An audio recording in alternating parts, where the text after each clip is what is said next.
Hey everyone, we'll be starting shortly. I'm making sure YouTube is all set up and then we'll get going.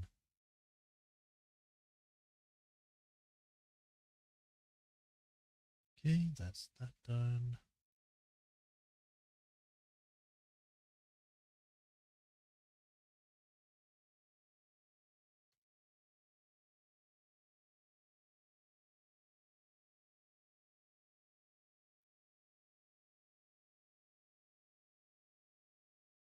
All right, everything seems good. Connection seems stable enough, no drop frames. So we can go straight in. Hi everyone, welcome to another stream of the Phoenix Wright Trilogy. Where we had last left off, we had done another part of the court trial, and we then went around and investigated some stuff. I think the last thing we did was that we spoke to the cowpoke, and then we either finished there and then we're up ready for the trial next time, or I had to finish it there. But yeah, we got some stuff to do. So without further ado, let's go straight in and begin today's stream.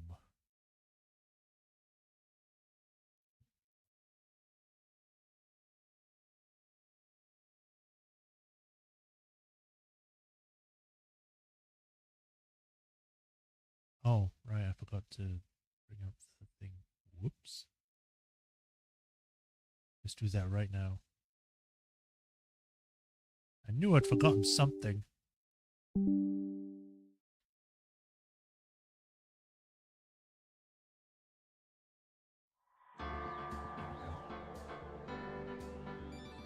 Is it showing up in there? Yes, I need to refresh Restream.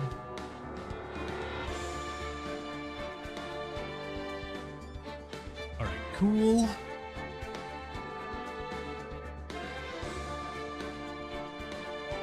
I think we're good to go. Continue. Trial former.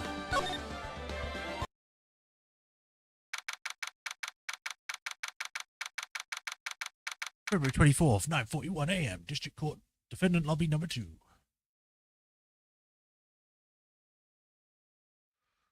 Oh boy. So what do you think, Mr. Wright? I think the prosecution is as confused as we are. After all, the victim was murdered in 2 different places at the same time. And a different suspect was arrested at each of the crime scenes. Lana. Good morning, Miss... whatever that said. I clicked too soon. I apologize for yesterday. I was indisposed. I hope they didn't hold you for too long for questioning. We just finished, actually. I'm used to all-nighters, though. So how'd it go? It says, Mr. Wright suspects the police are clueless. I figured as much, so I struck a plea bargain. Plea bargain? What do you mean by that? Rigid, I told him the truth behind this simultaneous murder. They wouldn't seek capital punishment. That's what I mean, Emma. So if you told us that you somehow killed both people, then you won't be executed? Okay. But Lana, don't tell me you... Much to my regret, I'm as much in the dark about this as they are. The sky. We found trace evidence of a certain person in the police department's evidence room. It belonged to Officer Jake Marshall. What kind of trace evidence? Blood-stained fingerprints, to be exact. That's a trump card I have up my sleeve today. Why are you just telling her this? Usually you just hold it on to it until it comes up.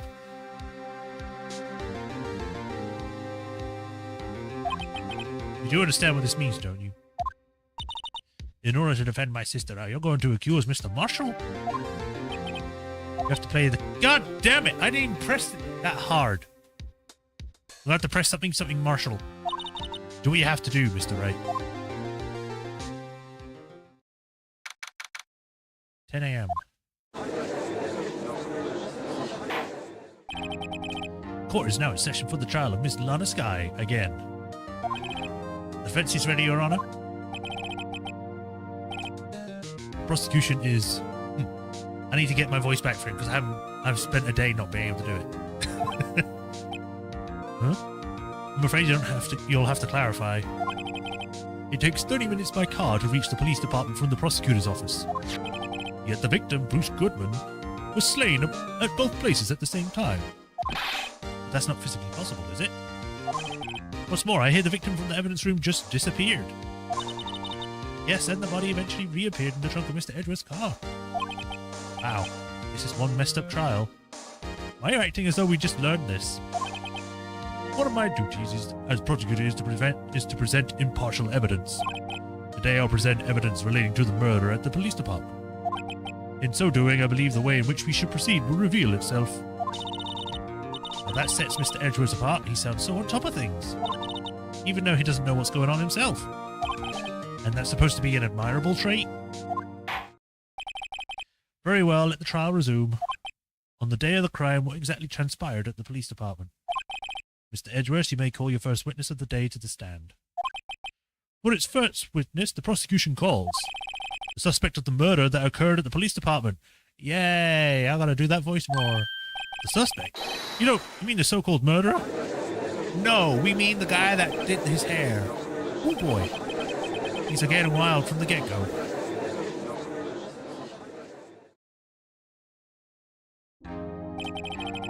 Will the witness please state his name and occupation? Yes, sir. I'm Officer Mike Meekin, sir. That's probably in character. My occupation is, the would-be murderer, sir.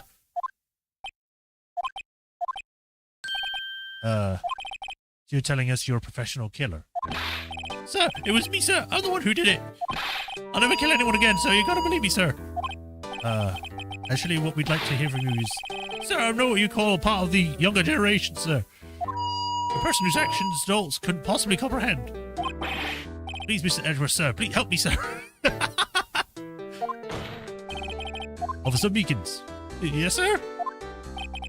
Give us your report of the crime. Consider that an order. Yes, sir, as you wish. After all, I'm part of a generation that must be told what to do, sir. I can't fault him for a lack of enthusiasm. Crime report, sir. Though it's not my normal duty, I was assigned to guard the evidence room that day. I spotted a suspicious man and the man on the security crane and rushed into the room. I was only doing what I was trained to do, sir. I was suddenly attacked. I fought for my life and then I did it. After that, I passed out until another officer came and woke me. So the victim, Detective Goodman, attacked you? Do unto others before they do unto you.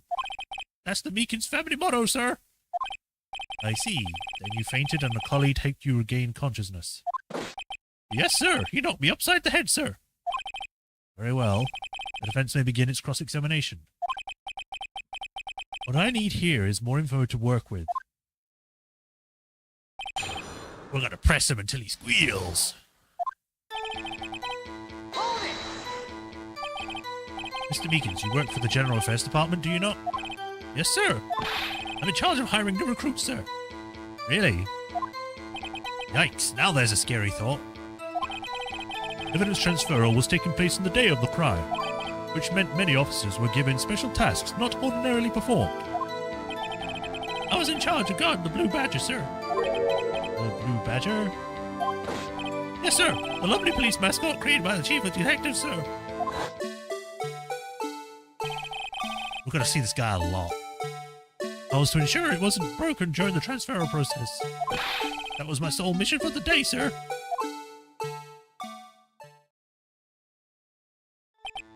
I see.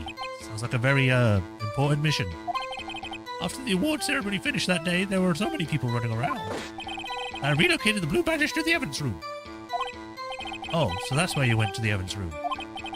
Tell us, what did you see when you got there? Hey, Swordmaster, welcome.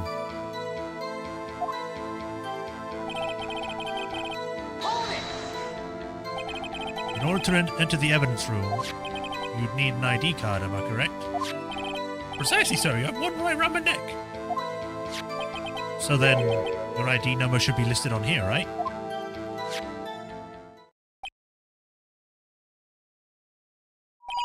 There it is! I found it!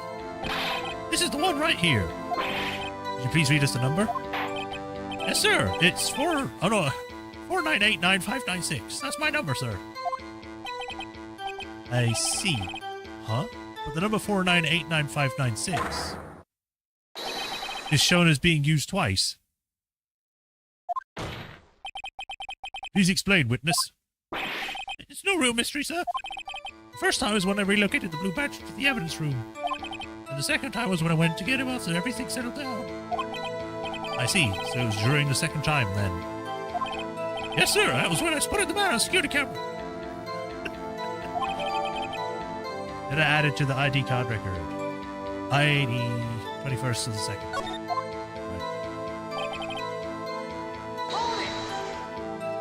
Right. So you were attacked. Can you please tell us exactly what happened to you? It was a knife, sir. A knife! Detective Goodman put a knife on you? What happened then? Well, with my charging in him like that, he looked as surprised as I was. You weren't exactly the kind of person who someone would want to run into. You didn't stream on Wednesday? No, I did not. It was my birthday. I had plans. So, unfortunately, I didn't have time to do it that day. That's why I reacted, sir. I swung my arms like an octopus, struggling to detain him. That's how I got this gash on my hand. Maybe if you just kept your cool, your hand wouldn't be... When I saw the blood trickling down my arm, I panicked. I grabbed the man by his collar. What exactly do you mean by you said when you did it? Happy belated birthday. Well, thank you. I know I don't like the type, but I'm really good into kung fu movies or films, sir. The man let his guard down for just an instant, so I snatched his knife from him. You took his knife? I spun him around and performed a disarming maneuver. I made sure to close my eyes like a man. I see. I must have been desperate. The next thing I knew, his white coat was drenched in the sea of my blood, and then the next thing I knew, yes, he punched me right in the face, sir. By the way, why is he speaking through the megaphone? Because he is annoying. That's pretty much it.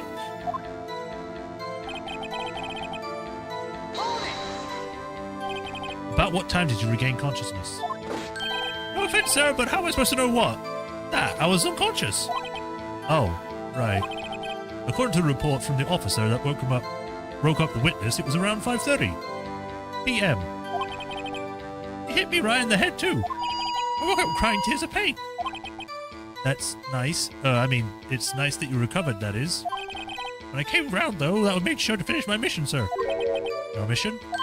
Yes, sir. The Blue Badger, sir. I returned him to the entrance before things got out of hand. Well, we can all rest easy now. Actually, I just want to make sure. Did I turn off the echo? I'm not sure if I did. I did. Okay. I believe we now have a fairly accurate picture of what happened. Yes, Your Honor. Only one thing remains unclear. Was the man this officer murdered really the victim? He's got a point. Yes, Officer Meekins? With regard to that, sir, take a look at this. It was sent to my jail cell. Chief Grant delivered it to me just this morning, sir. The chief? Delivered it? What is that? A videotape? Yes, sir. That's absolutely right, sir. A videotape, sir. It contains footage of the security camera in the evidence room. Objection! What? But I specifically asked if there was such a tape, and was told it had been mistakenly erased. That's quite a mistake. I just do what I'm told, sir. It's the only thing I'm really good at. Looks like communication with the police department is as good as ever. Well then, let's take a look. Show us the video of you murdering the victim. Oh, please stop using that word murder, sir. It scares me. A video of a real murder. Just what are we getting ourselves into?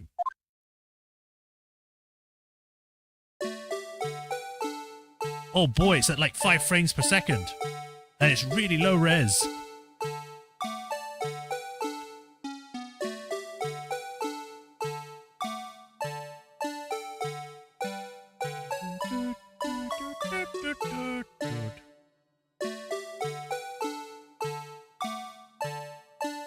Why was it still going when the thing was off?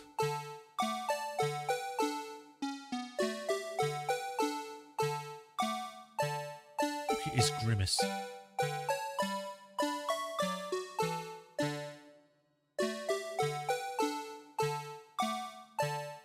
Oh.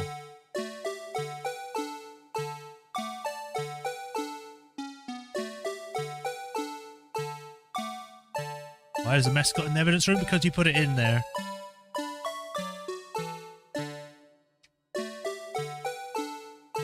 Huh.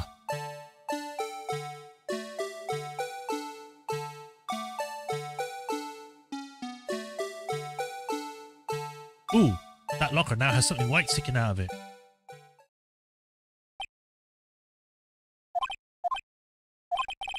Well, I believe we're all thinking the same thing.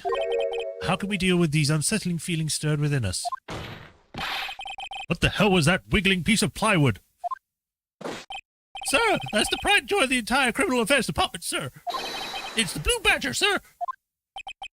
Why am I not surprised this isn't going smoothly? Security video added to the court record. Yes, well, anyway. This tape seems to prove that the witness did indeed encounter, someone in the evidence room and...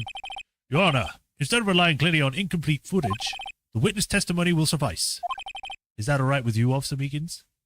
This has got to be the worst security system used. Yeah, pretty much. I don't know why the camera is like right in the middle of the room. You'd think you put it up in the corner of the room so you could see each way of the freaking hallway. Like, it is the worst police system ever. This is the worst police in the universe in this game. Yes, sir, as you wish, sir. Mystery man. His face can't quite clearly see in the video, but there's no question that the other person was Detective Goodman, sir. I mean, he opened the locker, which required Detective Goodman's fingerprints to do. The locker he opened is unquestionably not Detective Goodman's locker, sir. So it must be him. No one else could have unlocked it. What's this about, a fingerprint? Each detective has been given a locker equipped with a fingerprint-activated lock. These locks ensure that each locker can only be opened by the detective it belongs to. Intriguing. That would mean the victim at the crime scene would have to have been Detective Goodman. Very well, the defense may begin its cross-examination. I don't know where this cross-examination will lead, but everything begins with contradictions. That's where I have to start. Cross-examination. You will tell me all of your secrets. Tell me, were you able to get a good look at him? At the face of the man who attacked you with a knife? Sir, if you must label people of having seen or have not seen this man's face, I believe I would be classified as the latter? The latter? But you were standing right in front of him, were you not? More to the point, you were the person who fought him, aren't you? Oh yes, sir, I did. But I didn't see a clear face. I didn't get a clear look of his face, sir. I'm not the kind of guy who looks directly at people when talking with them, you see. Yeah, that's a good trait for a police officer. Still, I'm sure it was him. I bet my badge on it.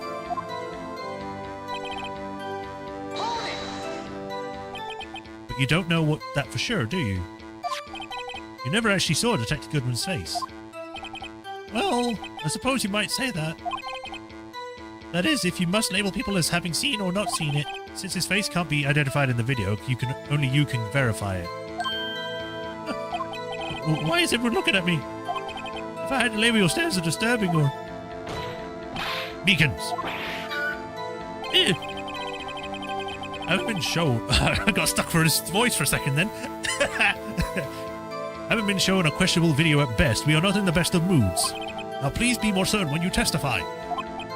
Yes, sir. You claim the man who brandished a knife on you was Bruce Goodman. Tell us why you was positive it was him.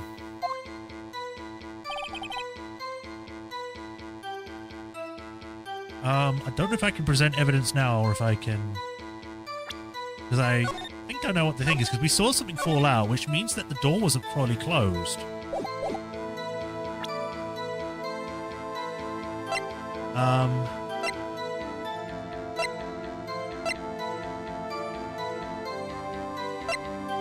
think it was the glove. Okay. Oh, I was right. Oh! Regarding the video contained on this tape, there is one thing in particular that seems rather strange. Strange?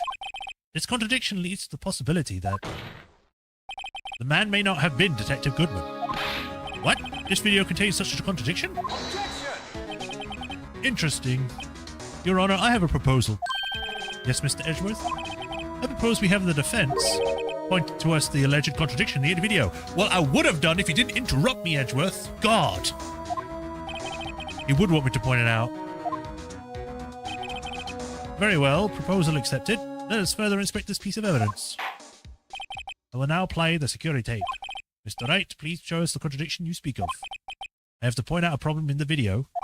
This is the first time I've ever had to do that, and probably the only time we'll ever have to do that, which sucks. You can do it, Mr. Wright. It's set up so you can fast forward, rewind, or pause the video. Just take a good look and be sure to point out the right thing. Please don't play it too many times. I can't stand watching this video. How did this guy ever become a police officer? Now then, Mr. Wright, please enlighten us. Where is the contradiction that indicates that Mr. Something? Enter is fast forward. Why is it going to be a weird button? Oh my god, it's going at 30 frames now. Oops. Here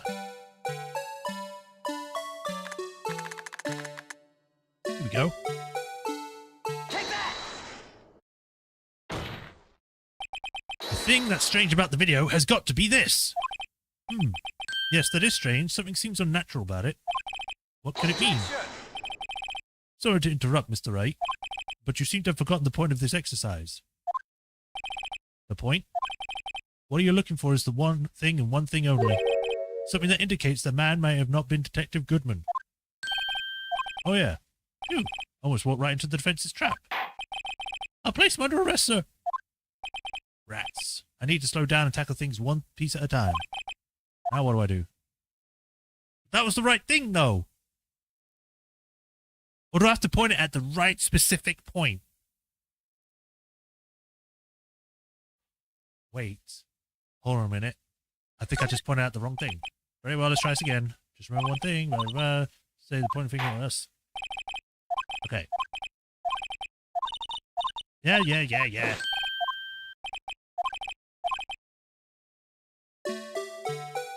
Enter.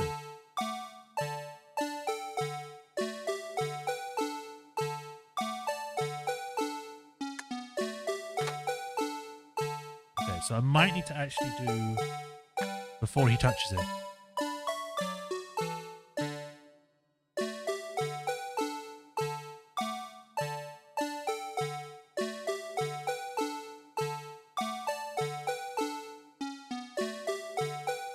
Yeah, I guess that's the also thing because it's also the lights on. Take that!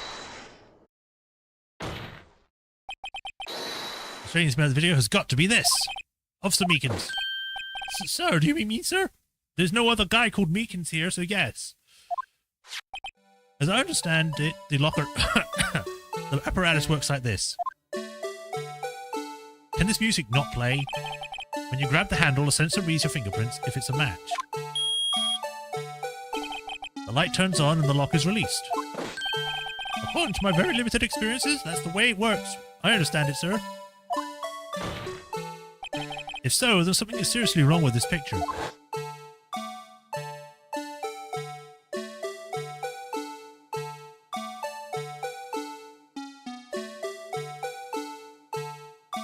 Do we have to watch the whole thing? Can I speed through this?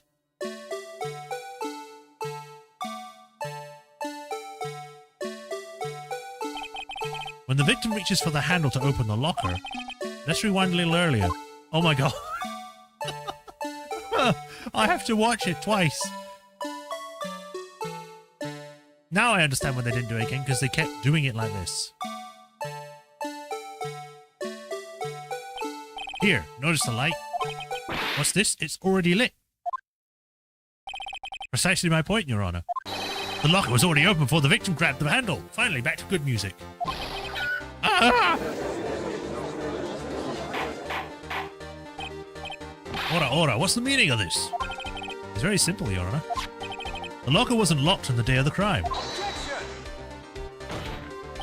But the lockers are controlled by an electronic system. When a door is shut, a sensor is triggered. and the locker is automatically locked. Oh, I know, it must have been broken down. Of course, I'm not an expert in this. That's not likely, Your Honor. The sensor would have detected and reported any malfunction. Oh, well, it just goes to show novices should keep their mouth shut. Sure. So then, Mr. Wright, do you have an explanation? Me, Your Honor? Yes, why wasn't the locker locked? Me, Your Honor? Yes, well, you see, this isn't exactly my field. What do you think, Mr. Scientific Investigator? Huh? Oh, maybe something like jam the sensor system sensor? Something jam the sensor? Say, there's something else that seems out of place in this video. Yeah, I thought so too. There's got to be another clue somewhere in this footage. Very well, let's inspect the video once more. The locker wasn't locked, show us why. Can we mute the video? You know, after a while it gets kind of, Ah!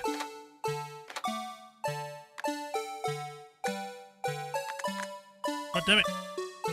I'm pressing the wrong things.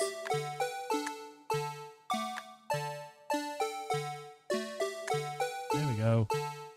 Take that!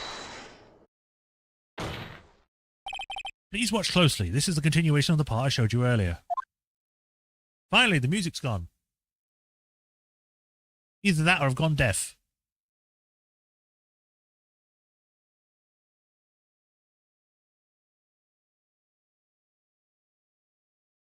Whee. What's this? Something white fell out of the locker. But sir, it's been my experience that things fall out when doors are opened.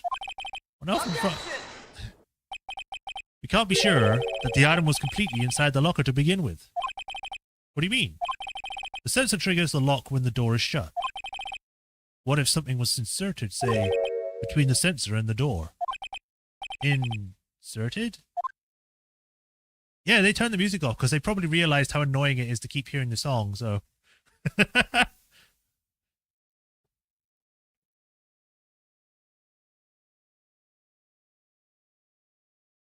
Whee. This white thing wasn't inside the locker. It was stuck between the door and the sensor. Oh, I understand now, sir. It's just like my tie. Two out of 3 times it gets stuck in the door when I get out of a patrol vehicle, sir. Instead of the door closing, but the object would have been extremely thin to fit in the door. Not only that, it would have also had to block the electrical currents. It would need to be an insulator. An insulator, yes, but at the crime scene, there just might have been something that fits the description. Sir, by insulator you don't mean... I think I finally got this figured out. Very well. Would the defense present the relevant evidence? What was this insulator that was locked in the door? Well, the only thing we have is a rubber glove, so here you go. I found this near the locker, a thin rubber glove. But we can't be sure that was in the victim's locker. It has the tag that says SL9 incident. This video seems to depict the victim opening the locker. But that isn't the case. This is the lit lamp attests to this. On the day of the crime, even I could have opened that locker. Is this not so, Officer Meekins? Sir, it would appear so, sir! God, I hope this guy goes soon. I need to do a different voice. So we are to believe, then, that the victim, whom this witness stabbed in the evidence room, was not Detective Goodman? Objection! Do not be misled, Your Honor. What do you mean, Mr. Edworth? The defense has merely demonstrated that possibility and nothing more. The victim in the video was indeed Bruce Goodman. Prosecution will offer one more testimony to prove this. What? Officer Meekins, please testify about this. Sir? Me, sir? I'm not sure what you're referring to, sir. Oh, you mean that, sir? Of course, sir. This is a joke. Very well, begin your testimony. Witness testimony, Mystery Man 2. There's one other thing that proves the man was Detective Goodman, sir. To enter the evidence room, you must use their ID card. Which means that without shadow of a doubt, they never get stolen and everyone has it. And it can never be, like, faked. When an ID card is used as a record of it. At the time of the crime, the detective had used his card. An ID card record to see. I have the ID card record right here, Your Honor. The ID card used at 514 is that of the victim. Just before the crime, Yes, without a doubt, this is the victim's ID. However, one thing does strike me as unusual. Several hundred cases should have been due for transferal. Why were there so few people using this room? This particular evidence room is only used for storing certain special cases. Special cases? Extremely violent cases involving police staff. Just hearing that makes my hair stand on end. Me too, although it doesn't make much of a difference. There were only a few cases up for transferal there, and most were cleared up by noon. Right, I see. Well, now let's move on to the cross-examination. Cross-examination. So unlike your earlier testimony, you believe this to be a rock solid, do you? Yes, sir. Solid as stone, sir. My hand wasn't wrapped in bandages. I give you the V for victory sign, sir. Couldn't he just use his right hand for that? Let's hear him out fully. As we've seen, one may never know what he might say until the very last second.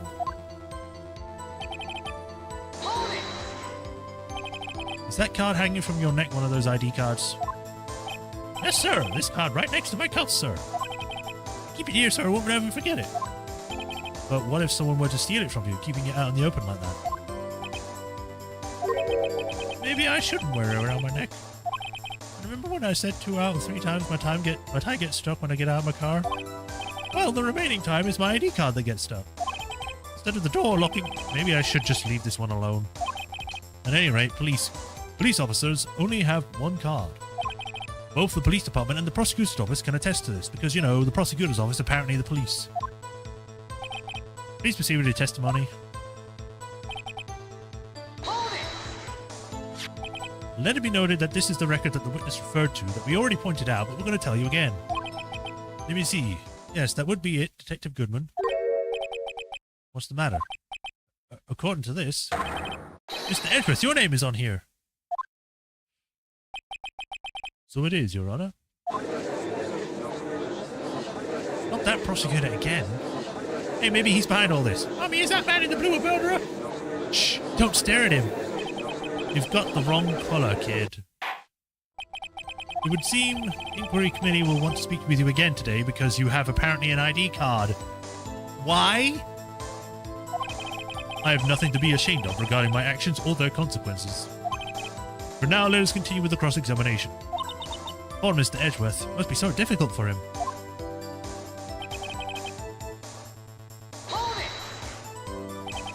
Earlier, I believe you testified that when you asked the man to show his ID card, he pulled a knife on you. Yes, sir. He didn't show me any ID card, sir. Don't you think that's odd? I mean, if he had his card, all he had to do was show it to you. There wouldn't be any reason to draw a knife. Maybe he just panicked. Everything stems from contradictions. Let's point them out. Mr. Wright, what do you think? I'm confused. What? Problem with this ID card testimony is far too obvious. It's not like Edgeworth to miss something like this. You're thinking too hard about it. Come on, let's just show him what we got. It's probably the fact that I have the ID card.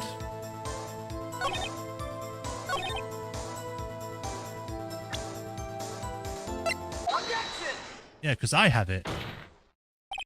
Wait one moment, Officer Meekins. I'm not good at waiting, sir. I have the victim's ID card right here. Found it at the crime scene. That makes sense. When I say crime scene, I'm not referring to the evidence at the police department. I mean the other crime scene. The one we're actually investigating. The underground parking lot at the prosecutor's office. Your Honor, I have one more piece of evidence to present. It's a very important clue regarding the victim's ID card.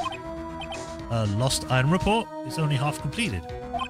But it shows that Detective Goodman had lost something on the day of the crime. Something important enough to fill out this report. Let me guess, you believe there's something to be the ID card, right? I can't say for sure, but there's a high probability.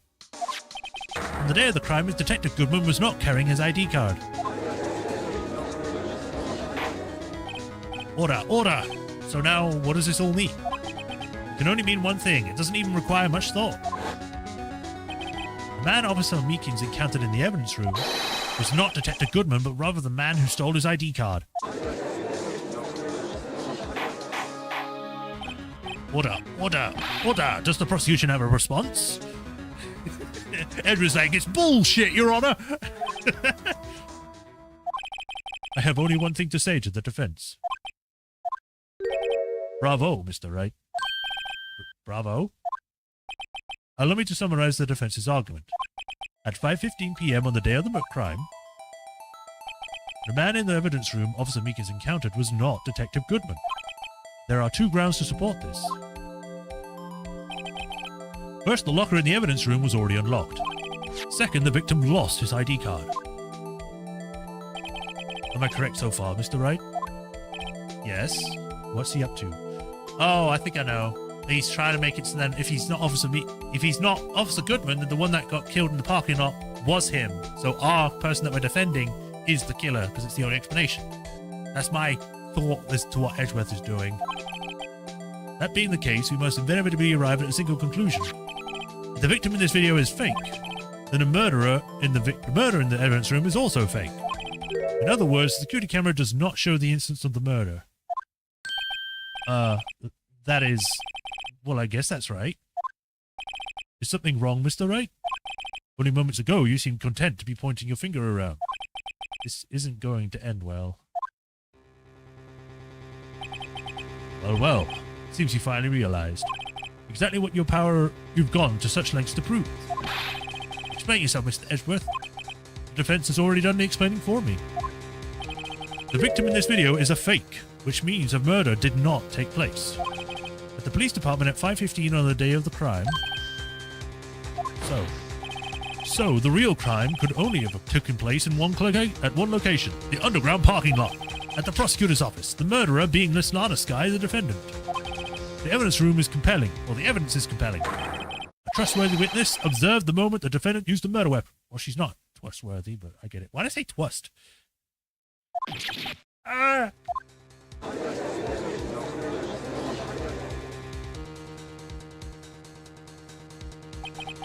I knew that testimony was way too shabby. It was all a trap from the beginning. The activity in the evidence room still leaves many questions unanswered. Who exactly was the victim Officer Meekins encountered? And where did this person disappear to? However, this trial's purpose is to examine only the murder of Detective Goodman. Just so, Your Honor. Mr. Wright, you have to do something or else Lana. What do I do? How am I supposed to get myself out of this mess? Well, I think the only thing I can do is object. Objection! One moment, Your Honor. What now, Mr. Wright? Don't tell me you're objecting to what you've proven. Of course not, but I also almost walked into your trap, into the prosecution's trap. What are you talking about? What you talking about, Willis? Right. This cross-examination has proven one thing and one thing only. The security camera or video did not show the actual murder. Woo, I have to wait until the whole thing is done. It should just be played at 2 times speed, not 1. Or 0.5.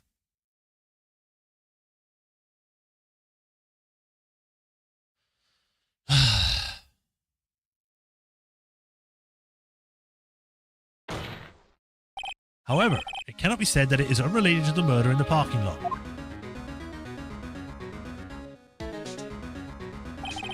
Specifically, large amounts of blood traces were found in the evidence room. The defense demands further examination into the truth of the matter. Mr. Edgeworth? Yes, Your Honor. If this court were to examine this further, other witnesses will be necessary. Is the prosecution prepared? I'm sorry, Your Honor. The prosecution considered the incident at the police department to be unrelated. We have not prepared any other witnesses for this incident. This just might be my chance. Time to call a certain Texas Ranger to the stand. Mr. Wright, you mean, Your Honor, the defense would like to request a specific witness. Oh, whom do you have in mind? See, I can do it too. I can call witnesses to the stand. Someone we have reason to believe knows the truth. The truth behind the activities that took place in the evidence room. The prosecution requests to hear this person's name before deciding whether or not to comply. Very well, Mr. Wright. This person who you would like have testified. What is his or her name? Oh, I actually get to... Okay. Chief Inspector Gann. Mr. Cowboy. Take that! Officer Jake Marshall. Why him? I can't let Edgeworth know everything just yet. He's in charge of the evidence room. I feel we should hear what he has to say. The prosecution agrees to the defense request. Since he was responsible for guarding this room, we should hear his testimony. Fortunately, he works in the police department. We shouldn't need longer than 20 minutes to prepare. Very well, then. The court will take a 30-minute recess while the witness is subpoenaed. I mean, I guess because he's a police officer, it wouldn't take that long. If he was just like a random civilian, they would have to try and get a time where he's not working or whatever. Will the prosecution please prepare the witness before this time? We will, Your Honor. Court is now in recess. Yay! No more annoying policeman voice. Ugh. 11:32. That only took an hour and 30 minutes. Jeez. There's no stopping you, is there, Mr. Wright? I mean, you said to do what I needed to do. Huh? What do you mean? You called for Jake Marshall. It seems you figured everything out. I haven't figured anything out. Anna. Another one who knows everything. Emma? You always know everything. Why don't you just tell us? Mr. Wright is trying his hardest to protect you.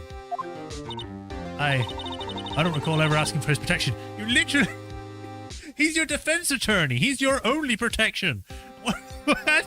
I didn't ask for his protection. Please be my lawyer. How can you be so cold? Don't you trust us? Don't you trust me? Oh, I'm not interrupting anything, pals. God, he always comes at the wrong time. Oh, guess I am. I'll come back later.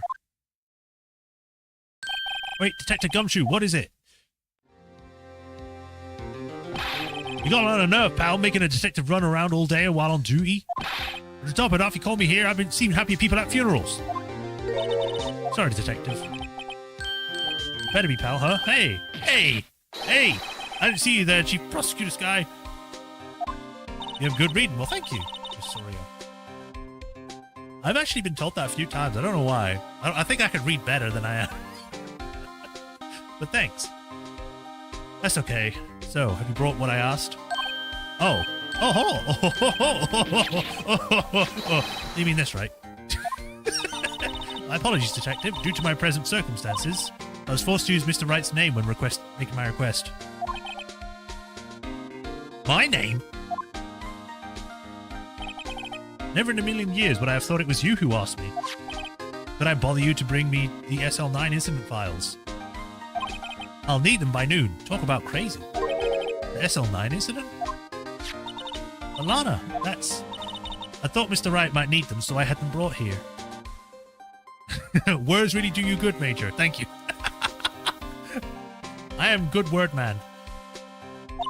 Here, you might do well to read them. I can't believe you were the chief prosecutor. Were a witness in this case. Or that case. This guy was a witness? SO9 files received from Lana. Files for the Joe Dark killing, solved 2 years ago. Take it from me, you don't want anything to do with serial murderers. Oh, what? Now that I brought you your stuff, you're just going to ignore me? Emma? Why is your name in here? What? My name's in there? I don't know. Unless... No, it couldn't be. Lana, is this SL9 incident, is that... That's the classification number the police filed it under. 2 years ago, the rest of the world knew it as the Joe Dark killings. The Joe Dark. No! No, Lana! That's over with! No! Emma, wait! She ran away. You know what? I just remembered, I gotta be somewhere. Sorry, pal, but I'm out of here. This is your own trouble. I'm just leaving. Jake Marshall, Angel Starr, Damon Gant, Miles Edgeworth. Not to mention Lana and Emma. Everyone involved in this case is connected to those killings 2 years ago. This can't be just a coincidence. Knowing you, you just might be able to figure it out. Time to get back to the trial, Mr. Wright. Best of luck. I better take a good look at this file. Hey, I didn't get a chance to look. You just can't put me on continued like that. Yes, I want to save. And then straight to the next. February 24th, 12:14 p.m. Before anything, I want to... Emma didn't come back. Whoops. I didn't mean to do that. Alright, incident number SL9, closed, perpetrator Joe Dark, crime, serial murder, sentence death, victims Edward Jones, Jason Knight, Edith Kirby, Rachel Moss, Jeb Bates, Neil Marshall. Wait. Nah, it's probably just a coincidence. Trial date, head prosecutor Miles Edgeworth, witnesses Lana Skye and Emma Skye. Investigation Task Force, David Gann, Lana Skye. Head investigator Bruce Goodman. Investigators Jake and Angel Starr. Alright. Allow me to call the next witness to the stand. The officer in charge of guarding the evidence room on the day of the crime. Here we go, I've got to get my cowboy accent back in. Witness, please state your name and occupation. Me, partner. I'm just a man, same as you, wandering the trails of civilization. Occasionally helping the elderly cross intersections when needed. Yes, we get it. Oh, I know. You're a patrolman. As for my name, if you listen hard enough, you hear the howling wind calling it out. To be exact, he's Jake Marshall, Your Honor. Howling wind? I've never heard Edgeworth described that way before. Now, Mr. Marshall, let me ask you something. You were in charge of guarding the evidence room on the day of the crime took place. Is this correct? According to the papers, partner. What do you mean? A desperado's soul is as boundless as the desert sands. No paper can sum it up. Maybe it's best we get on with this quickly. Please share with us the testimony of the day of the crime. In plain old English. I mean, he's speaking normal. What are you talking about? Day of the crime. My job is to make a wary eye on that bone orchard. They said I was supposed to make rounds 3 times a day, but that ain't my style. Besides, the room's protected by security systems anyway, or 2 of them. If I remember right, I was at the street side saloon at the time it went down. I'm just an innocent traveling man, so if you're out of ammo, it's time to hit the trail. I cannot do cowboy. I need to play more cowboy games. Can't say I particularly care for your attitude. Can't say I care for your beard, but you don't see me complaining. Wait a minute. What do you mean by 2 security systems? I mean security cameras and the ID card reader. I reckon even a cowpoke like you knows about those. Yes, well, what about the fingerprint-activated locks on the evidence lockers? Fingerprint-activated locks? What kind of newfangled doohickeys are those? He's not being very helpful. He's not that good with machines or with following orders. Everyone's got their weaknesses now, don't they, Mr. Prosecutor? This one seems like trouble. Okay, Mr. Wright, he's all yours.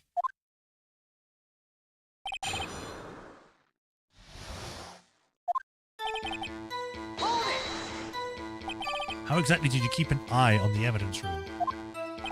I just made nothing moved in the security camera monitor. That room's so still. Even time dies in there. I just take a caretaker who's interred in the recordings. You interred them?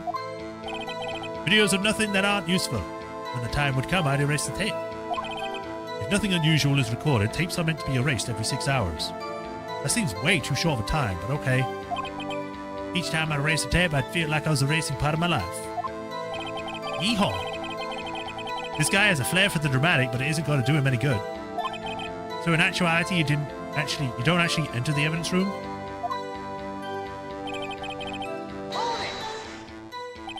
But you made your rounds on the day of the crime, right? Ain't you heard a word I said, partner? I told you, that ain't no style. Blah, blah, blah, blah, blah. I'm afraid I don't understand. No desperado I know lets rules get in his way. No desperados I know joined the police force. So, Officer Marshall, on the day of the crime, just between you and me, I didn't set foot in that evidence room that day. There was a rubber glove stuck in the victim's locker. Do you know anything about that? Sorry, partner, can't say I do. I haven't been in that crypt in weeks. How does this guy avoid being fired?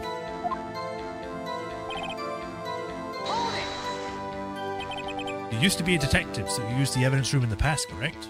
Of course. Back in my day, the locker was a gold mine of evidence. And yet, you didn't know about the fingerprint locking mechanism? Sorry, partner. I ain't good with machines. I couldn't even tell you how a bike worked. That's quite incredible. The sensors on the locker handles cannot be seen. It's well known that some detectives are unaware of their presence. Now that you mention it, Detective Gumshoe said something like that too. At any rate, it doesn't seem like this is relevant to the crime. Can you tell us what you were doing when the crime took place?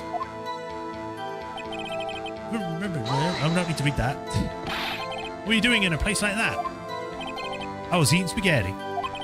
Not even an angel's steak lunches can beat the parlor's... How do you say that? Von Gold Sepia Pasta. Do you mean to tell us you abandoned your police duties to eat some noodles? No, pasta. Different. Not all desperados eat tacos, partner. That's not what I meant. Ugh. I hope this at least taught you a lesson. That's strange. This is usually where Edgeworth says, "Did you not want to raise this year?"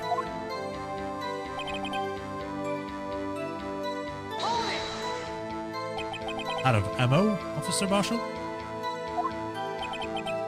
That's right, partner, or as you call it, evidence. If you plan to pin on me to this crime, you better draw. Otherwise, you're just wasting my time. A steel horse is waiting to carry me back west into the sunset. Huh. One thing seems clear. Despite being responsible for guarding the evidence room, the witness doesn't appear to have seen anything. Texans don't take orders from anyone. Everybody knows that. Apparently your superiors don't. Okay, I have a trump card up my sleeve, so I best keep my cool. Before I use it, though, I better up the ante.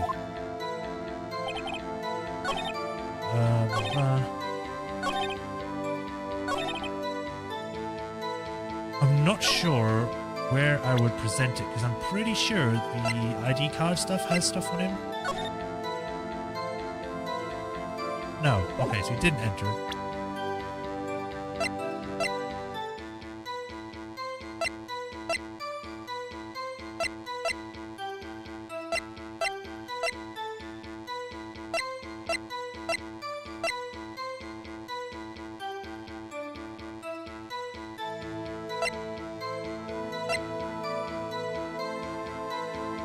I am not sure, because he says the way that he said that says that he wants to up the ante first. It means I need to present something else first.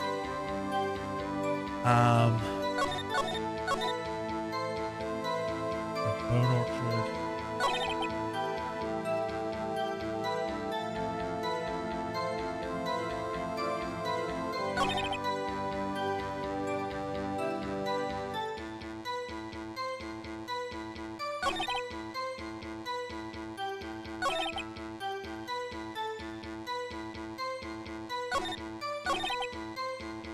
I guess I could just do it and see what happens.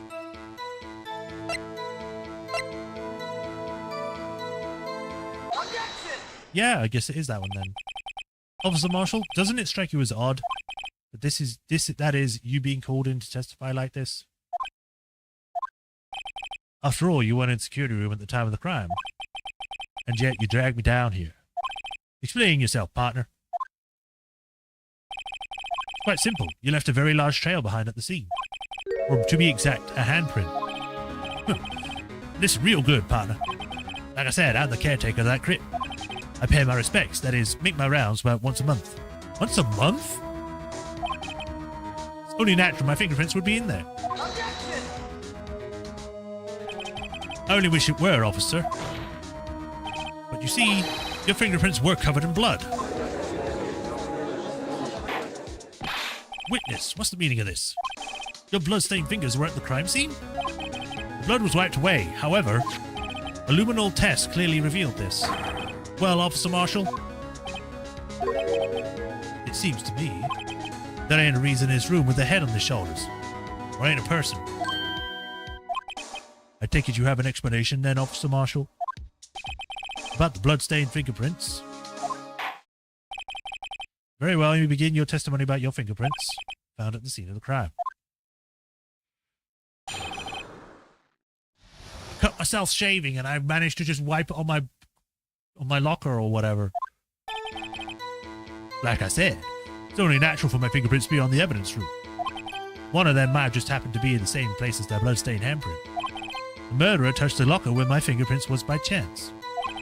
The blood stain and the fingerprints are completely unrelated. Or didn't you know the murderer was wearing gloves? I mean, did you? See, I had nothing to do with it. The witness explanation appears valid, although there's room for doubt. Life wouldn't be fun without any doubt, partner. The defense may now cross-examine the witness. This guy's hiding something, I can feel it. And now's my chance to prove it. I feel it in my fingers.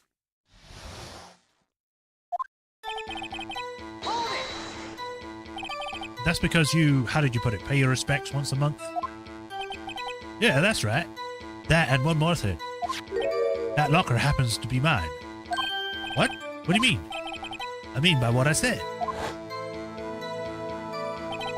That locker I used when I was a detective, the locker I still use. All that is in there now is a heap of broken dreams. I see. It'd be strange if my prints weren't all over that locker. Apparently, his fingerprint data was never removed from that locker programming. He must have been using the fingerprint lock all this time without ever knowing it.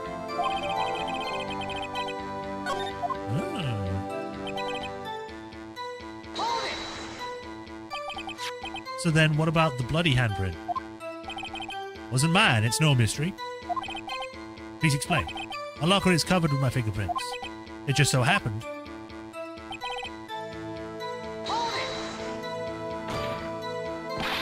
Chances of that happening are 1,000,000 to 1. On the contrary, one would argue the opposite. The chances of that not happening are 1,000,000 to 1. Get one thing straight, partner. You ain't gonna get no reward for me with a mere fingerprint. You wanna know why?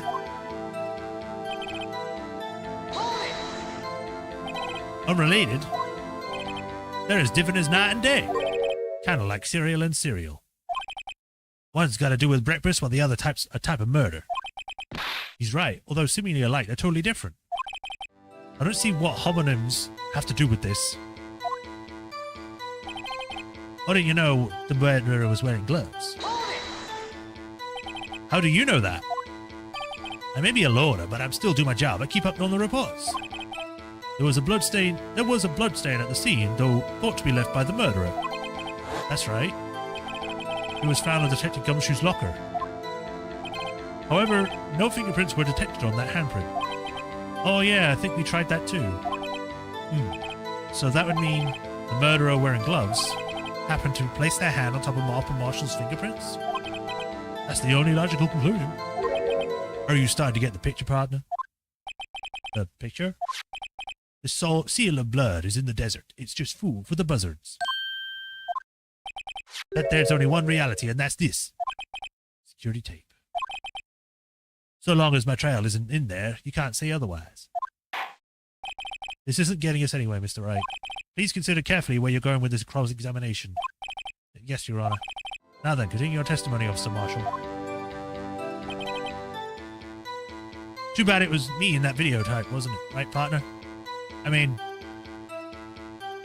you just literally sold yourself out by saying that the locker was yours. Objection! God damn it! Your Honor, that statement contradicts this evidence. It does? I don't see any contradiction. Huh? Really? Objection overruled. Trying to think before you make an accusation, Mr. Wright. No, I will not think! Okay, so it must be the videotape then. Objection! Okay, so it's not. Witness testament, statement, blah, blah, blah. Oh boy, I've lost twice now. Hold it! What do you mean by that? You want to type me to this crime? Isn't that right, partner? If so, that video is only direct evidence you have. Objection! But that video is next to useless. It's full of blind spots. Blind spots? Places you can't see. The camera's panning back and forth. The floor isn't shown. If someone was familiar with the camera's position, they could leave the room without being caught on tape. Objection! We don't have time for your speculations, Mr. Wright. Well, Mr. Wright, if you can show us evidence in this video that indicates Officer Marshall was present, please do show. Oh, okay. I had to question it then. I thought I had to show it, but I guess not. Allow me to point out your mistake, Officer Marshall. Tread carefully, Mr. Wright, or you might wind up being the one making the mistake. Now then, let's have another look at this video. Show the incriminating evidence. Fast forward. Meow.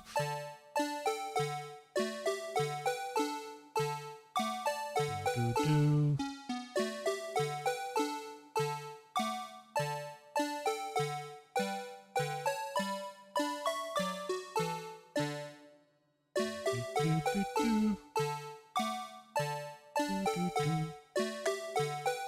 There we go.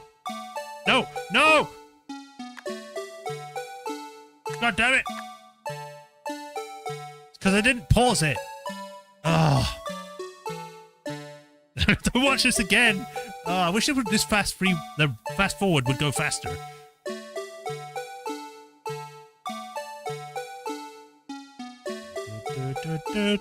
This song's gonna get got stuck in people's head, by the way. Take that! There you go.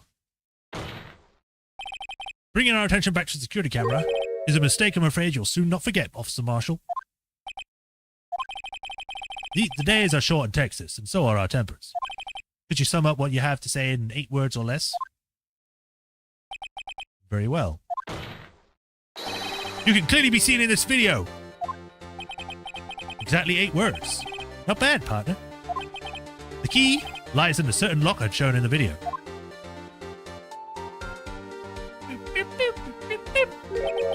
That locker with the white cloth sticking out, that was the witnesses, I believe. Now then, let's rewind the video a bit. Please don't do the whole thing. Oh my god.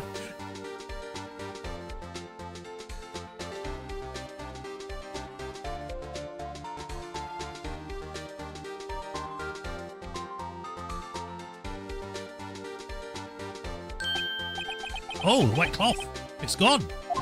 What's the meaning of this, Officer Marshall? When the crime took place, the white cloth wasn't there. Then it suddenly appeared. There's only one explanation. Officer Marshall, you were in the evidence room at the time of the crime. What's more, you opened your locker when the camera was turned away. Order, order. It would seem that they... Hold your horses. Sorry, partner, but you got the wrong man. So what if my locker was open? That doesn't mean I'm the one who opened it. The murderer needed to hide something, so he opened a locker and stuck it in. It's not my fault he happened to choose mine. Why is everyone staring at me like I'm a wanted man? This guy isn't just playing dumb. He really doesn't know. I hate to rain on your parade, but you're the only person who can open that particular locker. Oh yeah? I'll call your bluff. You say I opened the locker? Alright, now prove it. I just showed the picture of the locker, if I can find it. There it is. I have so much evidence to give. God. Take that! Fingerprint sensor? We talked about this earlier today. The lockers can only be opened by the detectives they belong to. What kind of crazy talk is this? Well, Detective Gumshoe did mention something about this. In any case, the lockers aren't that obvious. There are even some people on the force that don't know about the fingerprint marks. So, Sheriff, what do you have to say in 8 words or less?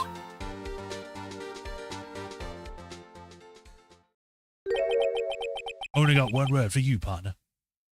No! It's so dramatic.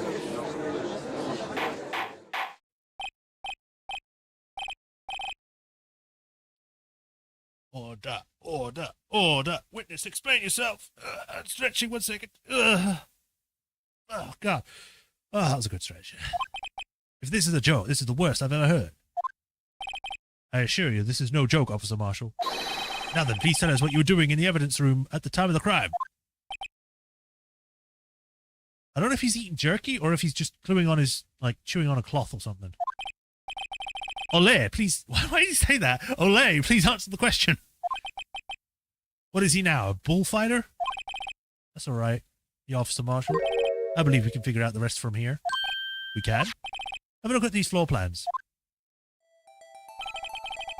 There's no place for someone to hide in the evidence room. Yet Officer Meekins didn't see Officer Marshall. If that's so, then where was the witness? It seems Mr. Wright has an answer. That's right, the only possible conclusion. Well then, let's hear it. Where was the Officer Marshall during the thing? He was the V! Take that! Officer Marshall was standing right here. There, but that's where the victim, Detective Goodman, was. Correct, unless the man wasn't Detective Goodman. I believe the victim in the video is Officer Marshall. It was you, dressed up like Detective Goodman. Objection! But that's preposterous. Officer Meekins witnessed the detective at the crime scene. Once he saw the man's face, he'd know for sure. Objection! I may point out, though, that Officer Meekins did not know Detective Goodman. He also testified about the man's reaction when confronted. When I entered the evidence room, I asked him to show his ID card. Sir. Yes? And how... Oh, it's Phoenix. And how did Detective Goodman respond? He suddenly pulled a knife on me. Something about the officer's story puzzled me. If the man had his ID card, why didn't he just show it? Yes, he would have needed it to enter the evidence room, so he must have been carrying it. The answer is simple. He couldn't show it. As you can see, Detective Goodman's picture is on his ID card. Oh, I get it. If he showed that to his cover, would have been blown. Blah, blah, blah, blah, blah. Officer Meekins would have realized the man wasn't Detective Goodman. Do you have anything to say to this, Officer Marshall? You got quite an imagination, partner. We got a term for that. It's called circumstantial evidence. Circumstantial evidence? He's still denying it. You're going to have to do better than that to break a detective. Unless you have hard evidence proving I dressed up as the victim. I can't say I particularly care for your uncooperative disposition. Can't say that I care for your beer, but don't see me complaining. Well, Mr. Wright, do you have any evidence proving beyond a shadow of a doubt that the Officer Marshall was dressed up as the victim? Well, who am I kidding? I don't have anything like that. I can see the fear in your eyes, partner. Seems like you're the one who couldn't have taken the desert heat. Ugh, this can't be happening. It's so obvious he's the one. What can I do? Huh. It looks like your lack for experience has finally been exposed. I'll pass on to you what someone told me when I just started out. When you've run into a wall with no place to go, return to the basics. The basics? For me, that would be what Mia used to tell me. Phoenix, try thinking outside the box. I'm a ghost. Ooh, spooky boogie. I shouldn't look for proof that Officer Marshall was in disguise, but rather I should look for evidence that came about because he was in disguise. Why do you think this locker was opened up in the first place? What do you mean? There's no reason for Officer Marshall to open his locker at the time of the crime. Yet he did, despite the chance he might be discovered later as it had been. Which means he didn't originally plan to open his locker. According to the defense's argument, Officer Jake Marshall dressed up as Detective Goodman at the time of the crime. Then, after the crime was committed, he opened his own locker for some unknown reason.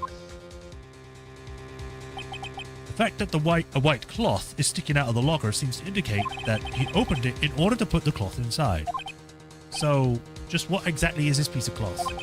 Perhaps the video is the key to all our questions. Whatever. I don't have any evidence, so the video is my only shot.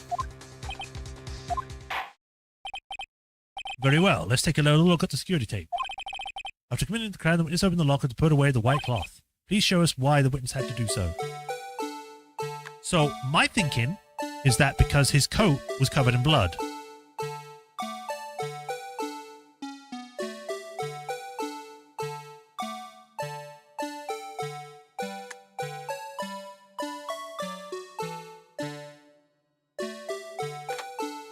can see it there. Take that! For some reason, you disguised yourself as Detective Goodman and entered the evidence room, though I don't know to what end yet. I don't know why I said it like that, but yeah. However, something unexpected happened. Officer Meekins barged in on you. When asked to show your ID, you pulled a knife on him. However, Officer Meekins panicked, and the white coat you were wearing was soiled with blood. A bloody white coat. You couldn't just walk out like that, so you hid the coat in your locker. Not bad, partner.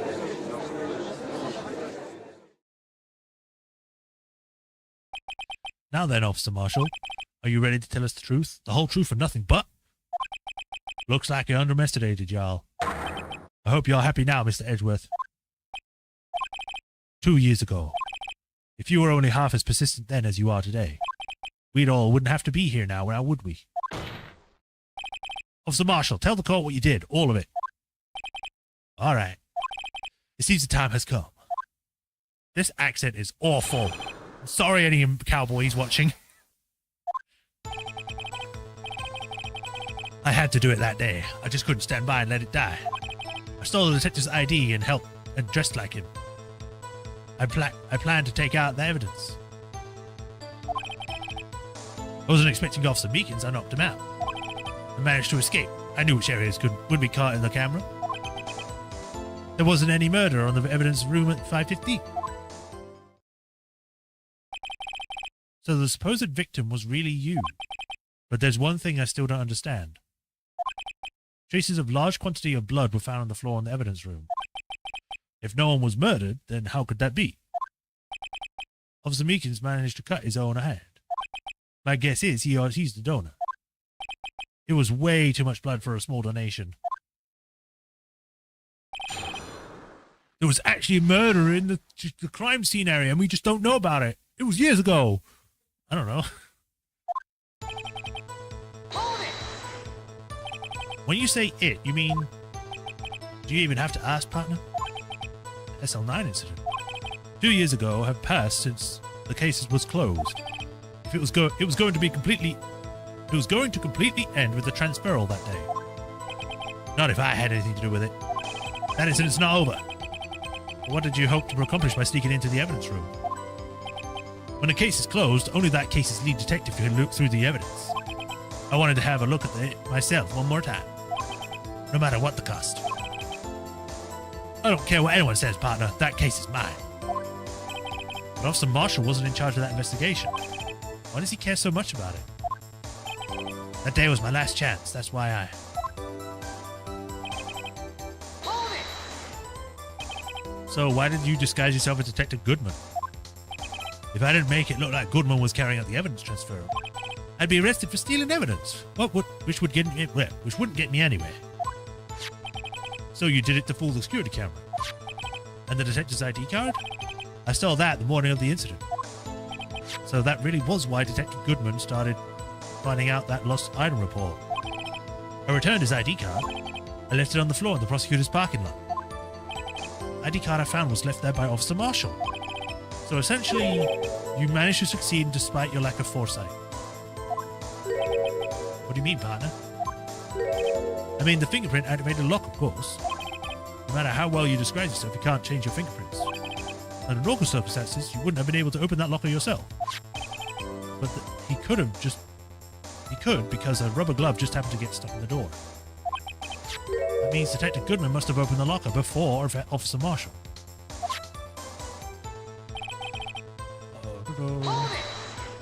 Okay. I pulled the knife on Officer Meeks and tried to drive him off. Just say I was a little surprised. I only planned on being in the evidence room for no more than 5 minutes. I didn't think anyone would actually come in during that short time. Officer Meekins certainly is a 1 in a million type of person. Mistaking a detective for an intruder and demanding to be shown his ID. I'll have to think of a little more about his raise this year. When did Edwards get so much influence? Anyway, he threw himself at me and I ended up cutting him slightly. I'm sorry it had to turn out that way. With me knocking him out and everything. By the way, what happened to your knife? Oh, you mean this one? I don't know what to say. So you knocked the Officer Meekins out and... Hold it! So you did your research beforehand. Those who go into the desert unprepared don't live long, partner. I didn't think it would make a difference, though. The security tape is erased every 6 hours. If all had gone as planned, no footage would have been left. However, you bloodied your coat in your struggle with Officer Meekins. If someone was in the security room when I came out, the jig would have been up. I opened my locker and stashed it in there. What was Officer Meekins doing during that time? What else? He was sleeping like a baby. So what you're saying is on that day... Hold it! But the blood found at the scene certainly indicates the crime took place. What are you, blind? The victim shown on the tape is me, and I'm not dead but yet, partner. So you stole the evidence from that locker? Actually, no, I didn't. Why not? When I opened the locker, the evidence was already gone. What? Mr. Edgeworth, where is the evidence? It's still missing, Your Honor. The victim's locker was already emptied. Someone else stole the evidence. Officer Marshall, may I ask you one thing? Fire away, partner. It's a free country. Just remember, I'm also free to decide whether or not to answer. Why did you do this? Stealing a detective's ID, injuring a police officer? This is no small offense. Moreover, you're an officer yourself. This will have serious consequences. It can't just be forgiven with a simple cut in salary. Not that salary cuts are ever a valid solution. Like I said, this isn't your case, this one is mine. And I'll do anything it takes to get an answer that I'm satisfied with. The witness has an unusual amount of zeal. Let's hear more. Hold it! But that case was solved 2 years ago, wasn't it? That's the reason the evidence was stored in the evidence room. Joe Dark was convicted for Prince crimes. One thing I can say for sure is he deserved his sentence. I remember that Joe Dark killing, the Joe Dark case. It involved serial murders, didn't it? I don't intend to complain about how it turned out, but there's something that still bothers me. Something went down in that trial. Something no one will talk about. What happened? I don't know. That's what I'm trying to find out. Why is he so concerned with that incident? Maybe I should present with him with what I think his real reason is. I had a feeling we'd wind up here sooner or later. Everyone involved here is related in some way to that case. I better take another look at the files. Where is that last one?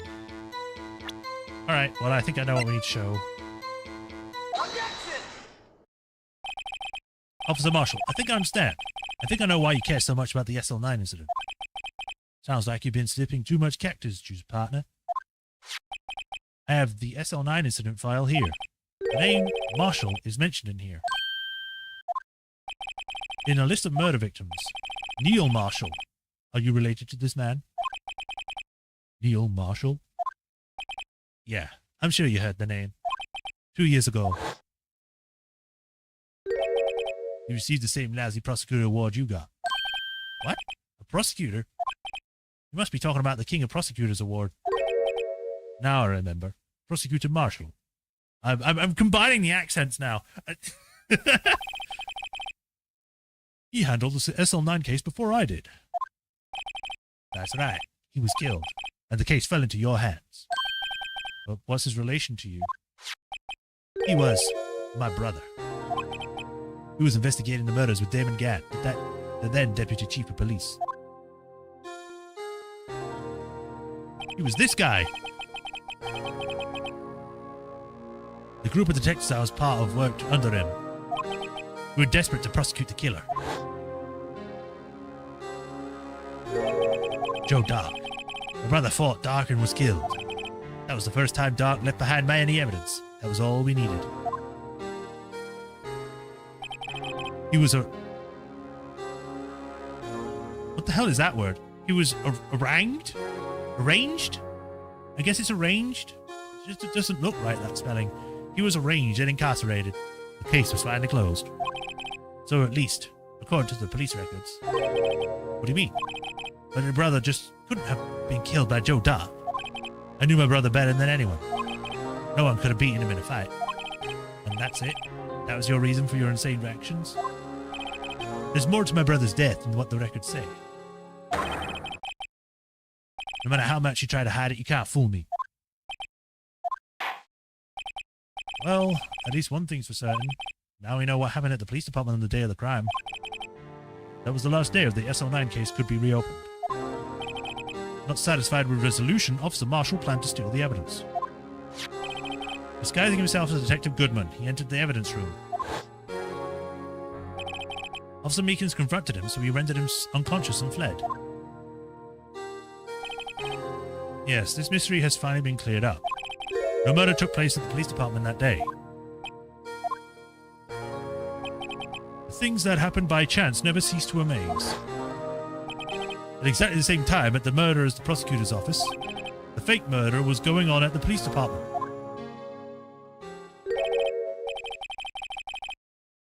Chance? It's got to be more than just that. So if no one was murdered at the police department on the day of the crime, that means the murder in the prosecutor's office parking lot was the real one. Which in turn means only one person could have committed the crime. Chief Prosecutor Lada Sky. Objection! But wait, a verdict wasn't reached. A verdict wasn't reached in yesterday's trial. Objection! Which is why we examined the incident at the police department today. But there's only one reason the defendant was not convicted yesterday. There yet remained the mystery of the simultaneous murder at the police department. Seems to me this boy's got the draw on you, partner. All of the mysteries at the police department have been resolved, no doubt about it. Our sole murder took place at the prosecutor's office. Only places. Your suspect is Sky, and the testimony of one Miss Angel Star is completely incontestable. It was contestable, and we proved that in the trial the other day. If you have a response, make it a single word or less. Ah!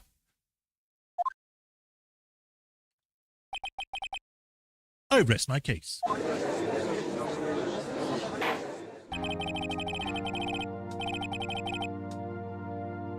It seems this trial has reached its conclusion. There's no room for doubt. Well done, Mr. Wright. Thanks to you, I didn't need to waste my time disproving the alleged murder at the police department. There's no doubt that I proved today was true. The apparent murder on the security camera tape really was fake. But I didn't realize that would end up proving Lana guilty. Now then, the time for the verdict has arrived. The court finds the defendant.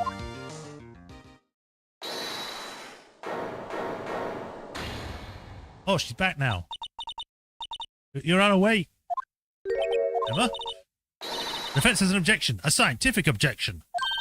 Right? What do you mean, right? Mr. Wright, are you this girl's guardian? Your Honor? Oh, in a sense. Please, Your Honor, all I'm asking for is for a minute of your time. Please hear me out. Mr. Edgeworth, please.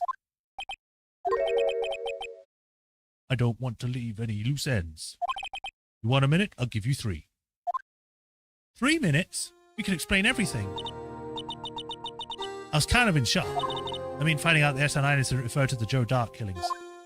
Now that she mentioned it, the names of both Sky's sisters were in that file. That's when I figured it out.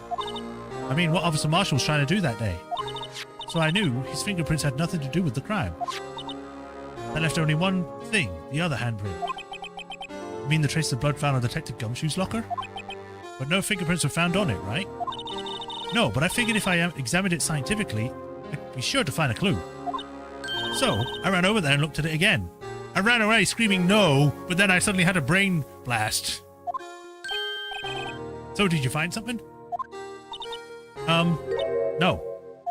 Huh? Sorry, I guess I'm not much of a scientific investigator after all. Is that all? Please don't be mad. I'm just a high school student. So you came all this way, stopped the trial, just to say you didn't find anything. I'm just an attorney. But Mr. Wright, those traces of blood are the only clue we have. We can't find something wrong with them. Please, Mr. Wright, you're a professional. If anyone could save Lana, it's you. Me? Oh boy. Time's up. Now then, Mr. Wright. With regard to the incident at the police department, does any reasonable doubt remain? It appears the defense is troubled by the other blood mark. Looking at the floor plans, a handprint was discovered around here. Is there a problem with this? Mr. Wright, I'm sorry I can't be of more use. But still, if you can't find anything wrong with that blood mark, Lana will be... Please answer my question, Mr. Wright. We don't have all day. Yes, Your Honor. If I have ever I needed to concentrate, it's now. Okay, gotta use my brain. What could be wrong with that handprint on Detective Gumshoe's locker? Could there be something I'm missing? Yeah. Objection! This handprint left at the crime scene clearly shows a contradiction. The only thing that seems to be clear is that you're grasping, Mr. Wright. You've been staring pretty intently at those floor plans. Tell me, is there a problem with them? Yes, this is strange. Take a good look at these floor plans. Something is missing. Missing? You mean something hasn't been drawn out in there? Yes, something that, when drawn, will completely change the meaning of the blood mark. Let us pray the defense isn't simply trying to buy time. Very well, Mr. Wright. With all this evidence here, there's got to be something I can use. Question is, which item can prove something is missing from the floor plans? Well, probably the videotape. God, we keep coming back to this damn videotape. Take that! As they say, in the back west, even a blind man can't hit with a buckshot. That is, so long as he's facing the general direction. It seems Mr. Wright's not sure which direction to face. It's no use. The more evidence there is, the greater chance of me being wrong. Just calm down, Mr. Wright. Just try and remember the evidence room was like on the day of the crime. What is it that bothers me about the blood mark? Please allow me another chance. I'll prove it this time. Okay, then I guess I'll just show what I know what it is then. Because I really thought that you show the video to show that it was there. What about that police firewood? The Blue Badger, mascot of the police force. Defender of truth, guardian of proof. Explain yourself, Mr. Wright. Please look at the floor plans of the crime scene. The Blue Badger is not there. So? So, what happens when we put him in? This is where he was dancing at the scene of the crime. Or time of the crime. Well, what? That's right. So long as the Blue Badger is dancing here, it would be impossible to place a handprint at this spot on the locker. What?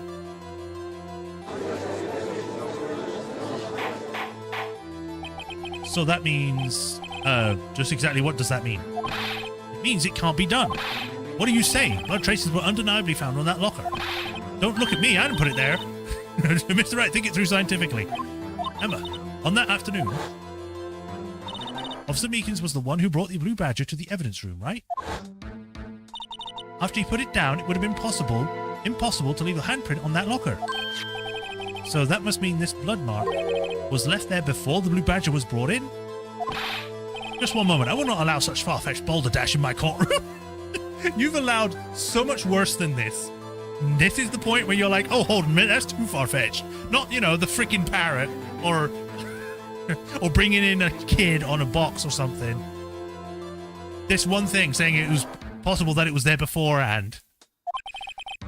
It may sound far-fetched, Your Honor, but it's the only possible explanation. On February 21st in the police department's evidence room, blood was spilled not once, but twice.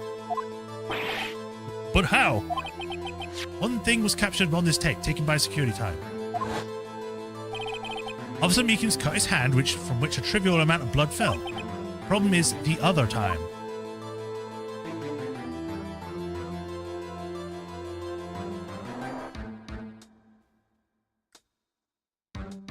Why do we need to watch the whole thing? Someone bled prior to the struggle shown on this tape. It had to have been. It had to have been Detective Goodman when he was really murdered. That's ridiculous. I refuse to accept this place. Letter. The murder portrayed in the security tape has been proven to be fake. However, that does not explain the blood mark found on the locker. So then, assuming this murderer you purport really happened, when did it take place? I demand you show evidence that prove when it occurred. When did the first incident occur? summarize the defense's claims that prior to Officer Meekins being cut by Jake Marshall, who was posing as Detective Goodman, another incident took place in the evidence room. That's right, the blood mark on the locker proves this. Very well, then tell us, when did the first incident occur? As Mr. Edwards said, proof must be presented. Proof that shows when the murder took place. There's only one piece of evidence that can show that. Now then, will the defense please present the evidence? Blah, blah, blah, blah. When the first crime took place. Well, the only thing that could help with that would be the ID card thing. If the crime took place inside the evidence room, the killer would have had to enter it. And in order to do so, an ID card would have been required. An ID card. Oh, the ID card record! Oh! Officer Meekins brought the Blue Badger panel into the evidence room at, let's see here, 4:50. If the crime took place before that time, then it would be 4:40 p.m.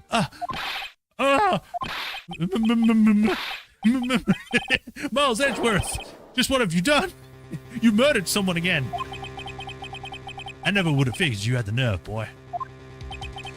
Drop the act, witness. It doesn't take a lot of thought to figure out it couldn't have been me. No, buy again.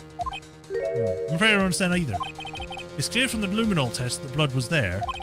However, when the second crime took place, both Officer Meekins and Officer Marshall failed to notice the blood. That means the blood from the first crime was wiped away by the real murderer. I would have to have just been 10 minutes. I would have had just 10 minutes to murder the victim, carry his body away, and clean up the blood. Unfortunately, that's physically impossible. Unless there was Sonic. That would mean Sonic the Hedgehog killed him. The crime must have taken place before Mr. Edgeworth entered the evidence room. Let's look at the chart again. There's only one other card number remaining. Quadruple 7. No, it's septuple or octuplet. Talk about a lucky number. But wait, that doesn't make sense. How could Detective Goodman have entered the evidence room? Since there's no record of his card being used beforehand, he must have entered along with the real murderer. That's the only plausible explanation. He went in with 77777. Mr. Edwards, please look into this ASAP. Find out whose ID card is he's saying it in full numbers, full letters. That's 17 too many, Your Honor. Unfortunately, I'm unable to look up the owner of that ID card. At least at present. What? Explain yourself, son. The ID numbers, lots of 7s, belongs to someone with the rank of captain or higher. Someone who is so-called executive officer. We don't have the authority to inquire into such a person's identity. Why? But that's ridiculous. Just how... I'm not finished talking, Mr. Wright. There is one situation in which we can be granted such authority. If an officer official charge filed against an executive is accepted. An official charge? You're all alike, aren't you? With your cover-ups and your forgeries. That's how the prosecutor's officer operates. I take pride in my work, Officer Marshall. I would appreciate it if you would keep your slander to yourself. Slander, is it? Okay, let me ask a question. Yes? No, not to you. To her, the defense sitting over there. Your own little executive. Anna? Don't be stupid. She's been charged with murder. Of course we've looked up her ID number, and it's not 77. Don't play me for a fool, partner. That's not what I want to ask. All I want to know is one thing about that incident. The SL9 incident? Answer me this, Chief Prosecutor. In that trial 2 years ago, did you really only use legitimate evidence?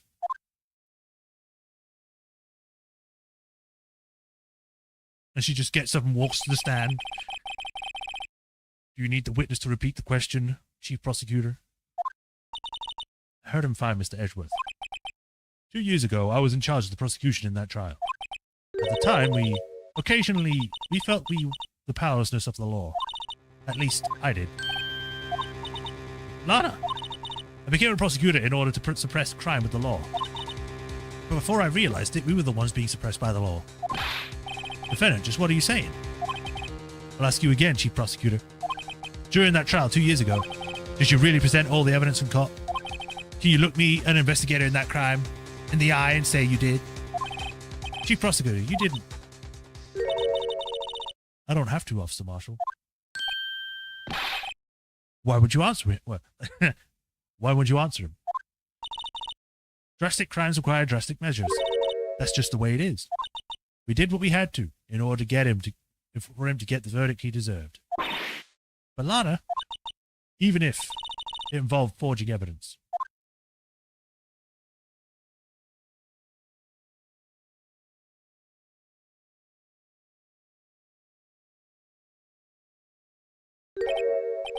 See, that's what I'm talking about. No. No! Order! As might cause stir, the chaos in the courtroom could not be quelled.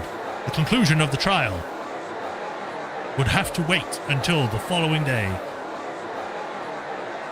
There was riots in the street. The courthouse caught on fire. A baby punched a man. Yes, I would like to save.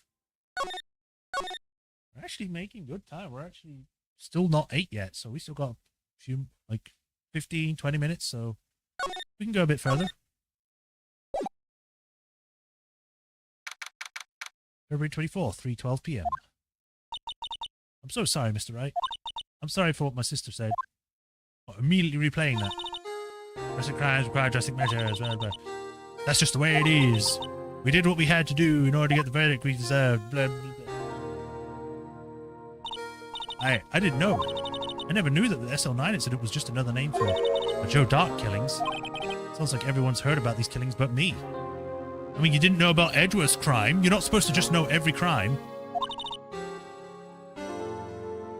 Lana wanted Dark. I said Drake.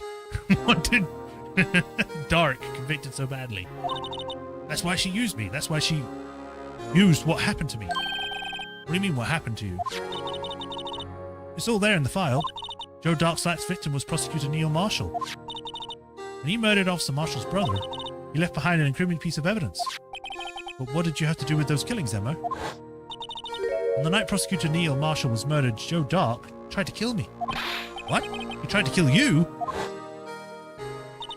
Officer Marshall's brother, Neil, was only trying to save me. So that means you... Yes, I was a witness in the Joe Dark trial. I didn't see that one coming. You're going to be seeing that happening a lot, Phoenix. You're going to see that happening a lot. So, you know, get used to it. It happened 2 years ago. It was right about this time of the year, too. There was a terrible thunderstorm that day, unusual for the season. I was alone in my sister's office. We were planning to eat dinner together once she finished her work. And then suddenly, this terrifying man came bursting into the office. Joe Dark. It seemed like he was running from someone. He pulled out a knife and screamed at me. I didn't know what was going on. Just then, Prosecutor Marshall showed up. Jake Marshall's brother. Joe Dark tried to take me hostage. But before he could, Mr. Marshall tackled him. Then, well, what happened?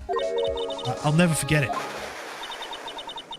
Lightning struck and the lights went out. Suddenly, a bolt of lightning flashed outside the window, lighting up the office for an instant. What I saw then burned a permanent picture in my mind. I can still see it now. A permanent picture. I don't remember the moment when Drake stabbed Mr. Marshall, so you weren't able to testify about that? No, I was only asked about when I was attacked. That must be why Lana, why she made up the crime. Made it up? You mean provided bogus evidence? Totally bogus, man. Prosecutor's office wanted the guilty verdict so badly. Lana forged the evidence and Mr. Edgeworth used it. Mr. Edgeworth? Yes, but I'm sure he didn't know anything about it. We couldn't have known he was being given false evidence. Even so, that's when it all started. The rumors about Mr. Edgeworth, I mean. It's all my fault. If I could have just testified properly, none of this would have happened. So it's true, even though he may not have known it. Edgeworth really was involved in falsifying evidence. After that case ended, Lana was never the same. She became cold, like she is today. She must not have been able to face up to what she did, especially not to Emma. What did you see in the instant that the crime occurred? Drake knocked down Mr. Marshall and raised his knife. You know, Marshall was stabbed right in front of this poor girl. I don't remember what happened after that. Apparently I passed out. When I came to, Lana was cradling me in her arms. Poor Emma, you've been through so much. She looks about the same age as she is right now, which is weird because she would have been, what, 13? So even younger?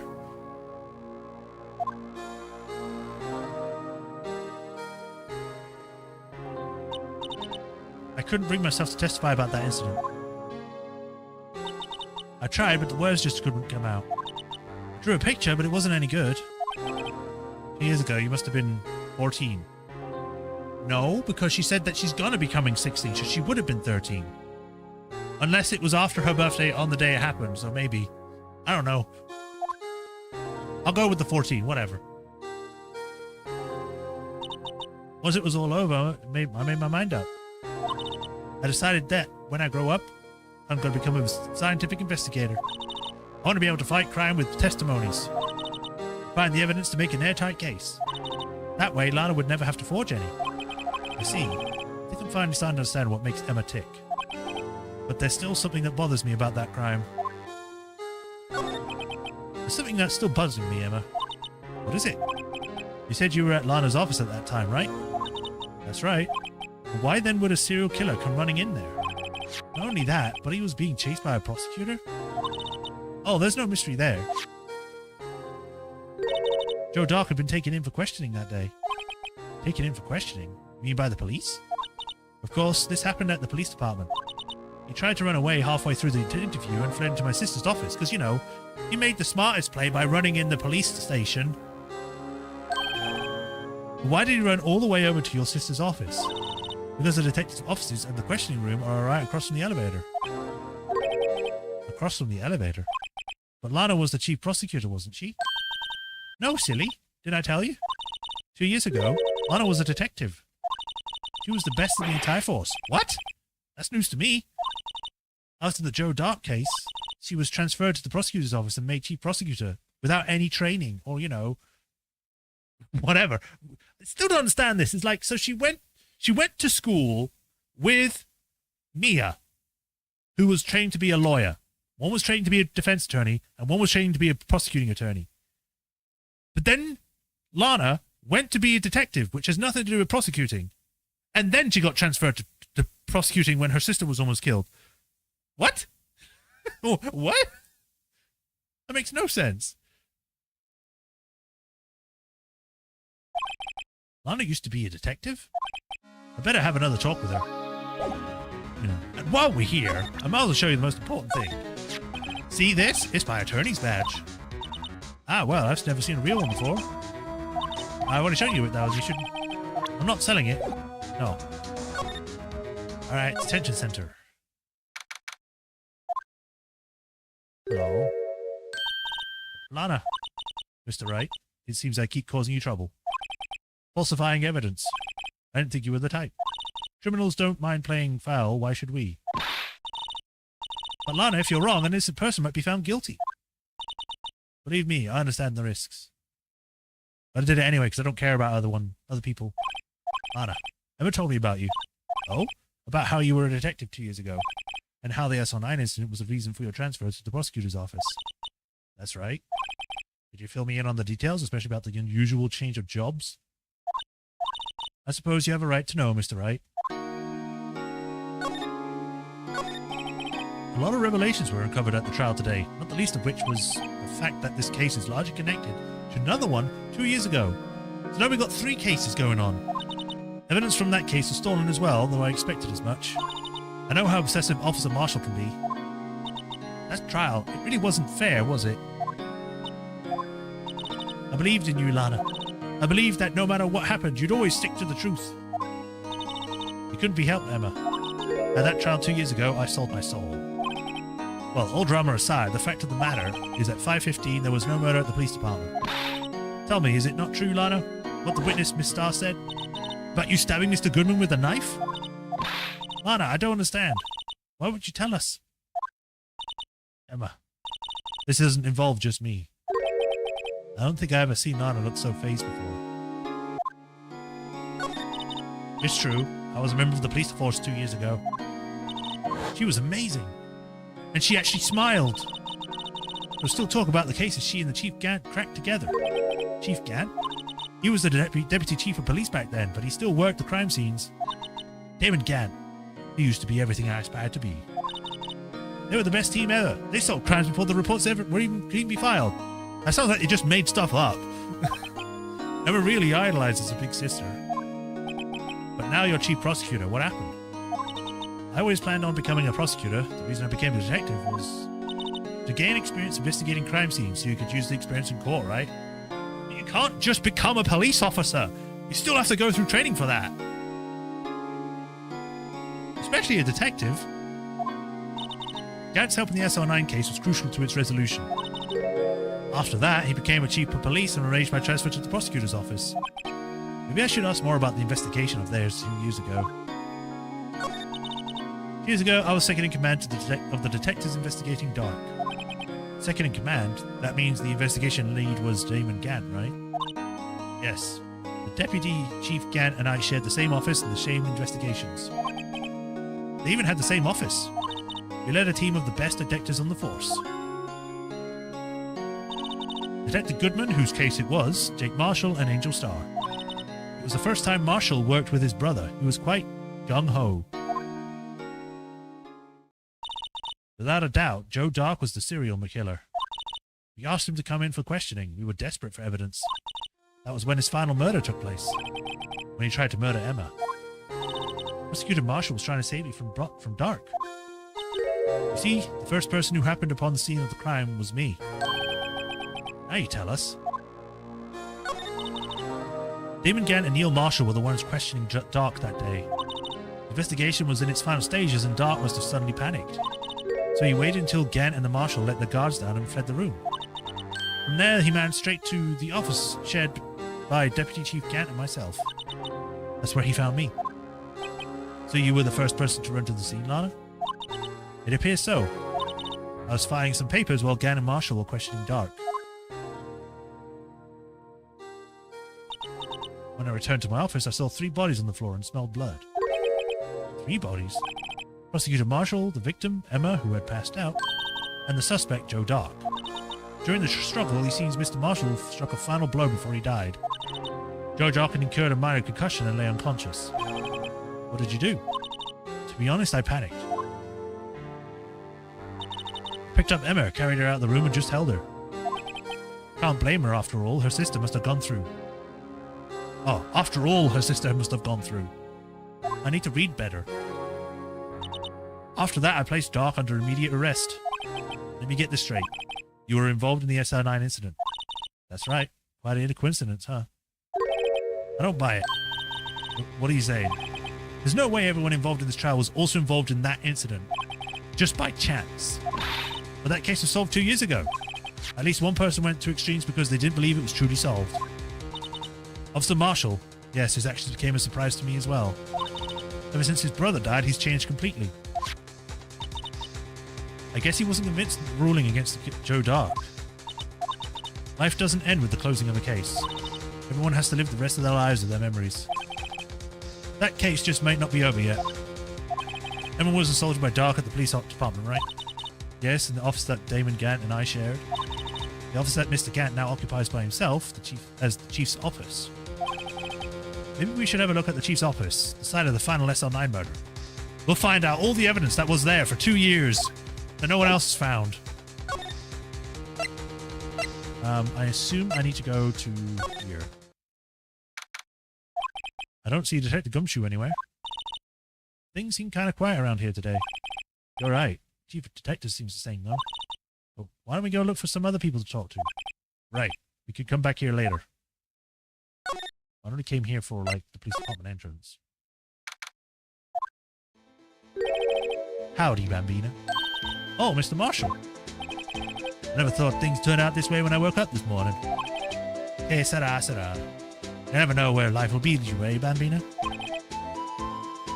Although he's American, doing a cowboy impression, so probably "Que Sarah, Sarah," something. I should have known my luck had run out when old Billy dried up this morning. Billy? Must be his pet cactus. Say, where are you headed? Just over to the prosecutor's office for a little interrogation. It's all a voluntary appearance, but we all know I won't be coming back. Sorry, but you can't go in the evidence room today, partner. But Mr. Marshall, why did you do it? Why do prosecutors head west? If ever there was a case I need to know the truth about, it was that one. Before you turn yourself in, Marshall, would you mind telling us exactly what happened? Huh. Looks like I won't be getting a state lunch today. Something was fishy about that trial from the beginning. It wasn't just me either. All the detectives thought so. What do you mean by fishy? Some of the facts reported were inconsistent with the evidence we found. For example, the murder weapon. The murder weapon? You mean the switchblade knife with the broken tip? That was Joe Dark's, all right. But in the initial autopsy report, a question was raised. A question? The blade of the knife was not a perfect match with the wound the victim sustained. What does that mean? It means that there's a good chance the knife was not the murder weapon. However, in the report that was finally submitted, he possibly had been arrested. But the facts had been changed or erased or something? That case left behind scars on all of us. The scars left... I'm making her a cowboy now. Scars that the SL9 incident left behind. I got the looks, but he got the brains. He was one of the best prosecutors around. I had just made detective when it went down. It was our first case together. How old was he, your brother? He was 27 at the time. He was awarded the highest honor that very day. The highest honor? You mean the King of Prosecutors? I knew it. What are you looking at me like that for? That was an honor for a prosecutor. Mr. Marshall must have really been close with his brother. The day the SL9 incident took place, that wasn't the same day as... That's right. It was the day of the evidence transfer. Interesting. It was drizzling that morning, and by nightfall there was a thunder. I can't believe 2 years have gone by already. I tried to steal the evidence so that the case wouldn't die. Apparently someone tried to stop you. Detective Goodman was murdered and the evidence locker was empty. There was something going on behind the scenes in that case. We all knew the later. Every detective involved in that investigation, save one, was taken care of. His star was fired and I was demoted and boxed away in a tiny room. What about Detective Goodman? If they did something to him too, the commissioners could get suspicious. No, they were careful enough not to be too obvious. Hey, who are you talking about? Don't get upset, damn Bambina. I mean Dim again, and Lana Sky. The investigation lead, Detective Gann, and his second in command, Lana Sky. There wasn't a person on the force who hadn't heard of that duo. That case was the biggest step in both of their careers. After that case ended, Lana transferred to the police prosecutor's office, right? Yeah. Dim and Gann, the new chief of police, arranged for that to happen. She's never had been the same since she left. Everyone who knew her said so. Chief Prosecutor Sky was totally different when she was a detective. Now that you mention it, Emmett said something like that too. Tell me, what happened to my sister? Sorry, Bambina, but her secret is too well guarded. I've never found out. Not a secret. It all started 2 years ago. So there you have it. That's my story. Did you enjoy it, partner? It was certainly enlightening. There's one thing I know for sure I found out in court today. That boy Edgeworth isn't my enemy. He was the one who used falsified evidence to get a guilty verdict. But someone else was the one who gave him the evidence and planned everything. That someone is Damon Gann. Don't believe me? Well, I don't blame you. I won't even be a patrolman after today. What did he just spit out? I think he just didn't take the lid off and spit it out. Too bad I won't be around to work with you. When you become a real scientific investigator. Adios, son Bambina. Not Marshall, no. He was the best one around. How do I get to his office, God damn it! I'm just going everywhere, expecting to find out where the damn office is.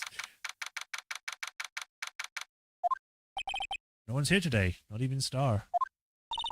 Everyone's probably busy looking forward to what exactly went down in the evidence room. It must have been where the detectives are. Well, we proved in court today that on the day of the crime, no one was murdered in the evidence room at 5:15 p.m. Yeah, I thought we were finally making some headway in that case. But instead, it looks like we just ended up making Lana look even more guilty. Hang in there, Lana. Oh, excuse me. I've got to find all the answers by tomorrow.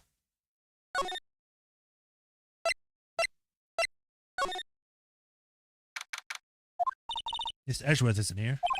Maybe he's being questioned by an inquiry committee? He took a real beating in court today. Yeah, with Lana admitting to falsifying evidence 2 years ago. I guess we'll just have to come back later. Alright, did this change? Hey, a chessboard. I'm not too up on my chess, but looks like blue's in a bit of a tight spot. Red knight has rounded the blue pawn. Huh? Horses are mounted knights. Their swords have really sharp edges. Blah, blah, blah, blah, blah. Edges, spiky hair. Alright, well, I guess I'll go back to the office, which might give me the chance to go somewhere.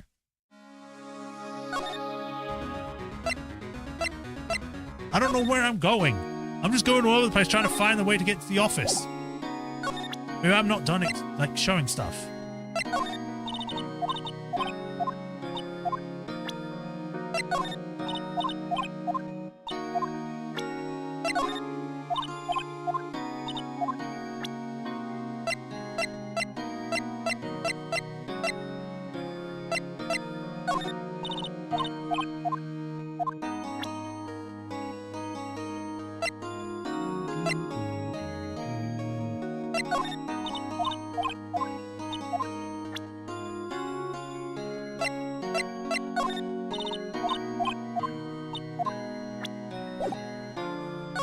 Like, where am I supposed to be going? I've gone to the criminal affairs. I can't go anywhere there.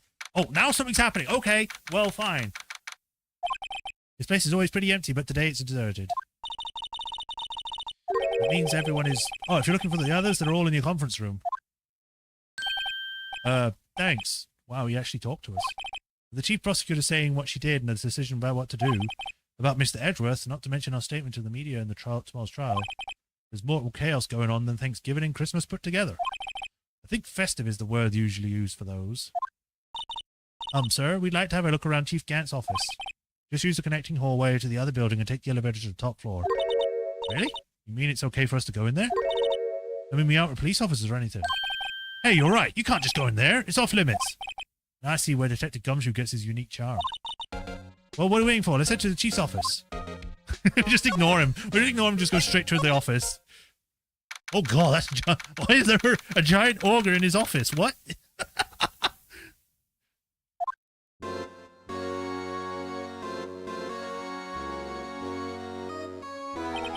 Whoa, where am I? In the chief's office, silly. At least that's what it says on the door. Check out that pipe organ. That isn't real, is it? Hey, I used to take organ lessons in kindergarten. What? What kind of school did you go to that taught you the organ? They used to call me Little Miss Buck. I thought I was...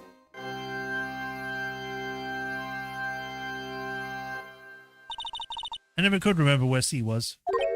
Oh, hello. Oh, it's you two. Chief Gant. Put that paper he was reading into his desk. So, righto! Have you been swimming lately? No, I haven't. I've been kind of busy lately. I can appreciate that. I've been had my hands full too with Mr. Marshall's misconduct and Lana's provocative statement. Provocative statement? Oh, you mean about the forged evidence? 2 years have passed since that incident. But my, how time flies. See that big picture on the wall over there? That's a picture of Lana, Neil, and me.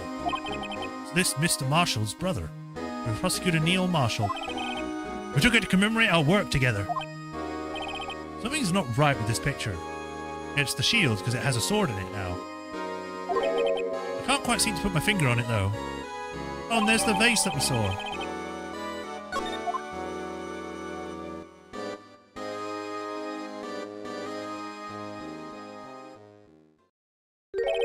Anyway, I'd like to reminisce all day, but there are matters that need my attention. I'm going to lock up here, so let's go out together. Oh, but this office. It was a crime scene 2 years ago, wasn't it? That case has long since been over. There's no need to investigate it anymore. All the same, we still like to have a look around. Perhaps you didn't hear me. I said there was no need to investigate it anymore. Now hurry up and get out. I have a meeting to attend. Looks like we aren't welcome. It seems that this case isn't over yet, after all. What do you mean? Chief Gant denied our request to search the crime scene. That means there must be a reason he doesn't want us looking around in there. You mean like a clue? There's got to be a way we can get inside the chief's office. Well, let's get a gun. Then no one will be able to refuse us.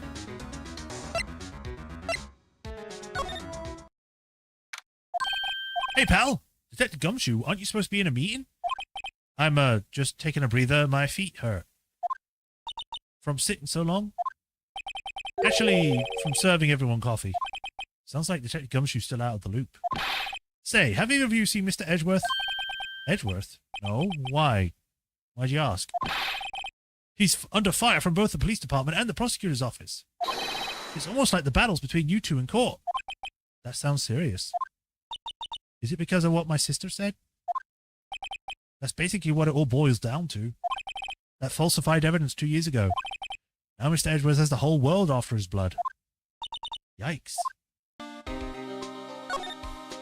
We can probably talk a bit more and then maybe move to one more location, but we'll have to stop after that. So let's finish up. But why would Edgeworth be blamed? It's not like he knew the evidence was forged. Lana Skye is the guilty party here, isn't she? Regardless, the prosecutor is responsible for the evidence they present in court. No, they're not. No, they're not. They're literally given the evidence by the police, so it's the police's fault. What? This is stupid logic. I hate this world. I hate the stupid law system in this world. God damn it. It's so backwards. Not only that, but as you know, there have been a lot of rumors going around about Mr. Edgeworth. His amazing talent as a prosecutor kept him safe from all those that don't like him. But now with this, are there really so many people who hate him? In our world, only those with talent rise to the top. Mr. Edgeworth not only has that, but he's young. There's no better recipe I know of for making enemies. Hey, Dick, keep up the good work. Yes, sir. Let's go out for lunch again sometime. My treat. Yes, sir. Gonna take you back to that joint sometime, okay, Dick?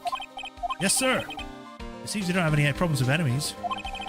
Yeah, well, I'm careful not to stick out. Anyway, I'm a bit worried about him. Under all this pressure, I'm afraid Mr. Edgeworth just might crack. Actually, I took a look at the file earlier while the coffee was brewing. Seems genuinely concerned for Edgeworth. Well, did you find out anything? The only evidence Dark left behind was during the final attack. His final attack, you mean when he killed Prosecutor Marshall, who was trying to protect some girl? Me. It seems Detective Gumshoe never realized Emma was the girl. That's when he left the most incriminating evidence of all. Well, what was it? Oh, let's see. I think it had something to do with the murder weapon? Oh, I forgot. Look, it's all written in there somewhere, okay? His powers of recollection never fails to impress. Maybe we should show him the murder weapon. It might jog his memory. Joe Dark was 42 at the time of the crime. He was just a run-of-the-mill businessman. A businessman? What made him take it to serial killing? One day, on his way home from work, he hit someone with his car. With his car? So, it was an accident? An accident, yes, but it transformed him into an animal. An animal? He killed a man. Oh, a kid walked by just then, so he killed him too. Just then he was burying the bodies. A jogger came up upon the scene and was killed as well. Finally turned himself in. God damn it, why did it skip the first one? Seems like he was a pretty careless criminal. Of course, this is all conjecture. There wasn't a single shred of evidence. So he turned himself in? Yes, but in the middle of the questioning, he fled and murdered his final victim. Prosecutor Marshall. The crime was witnessed by someone too, but luckily Dark was arrested on the spot. It was a good thing that last witness wasn't killed. That last witness, aka Emma. I wish there was a way to look at text history.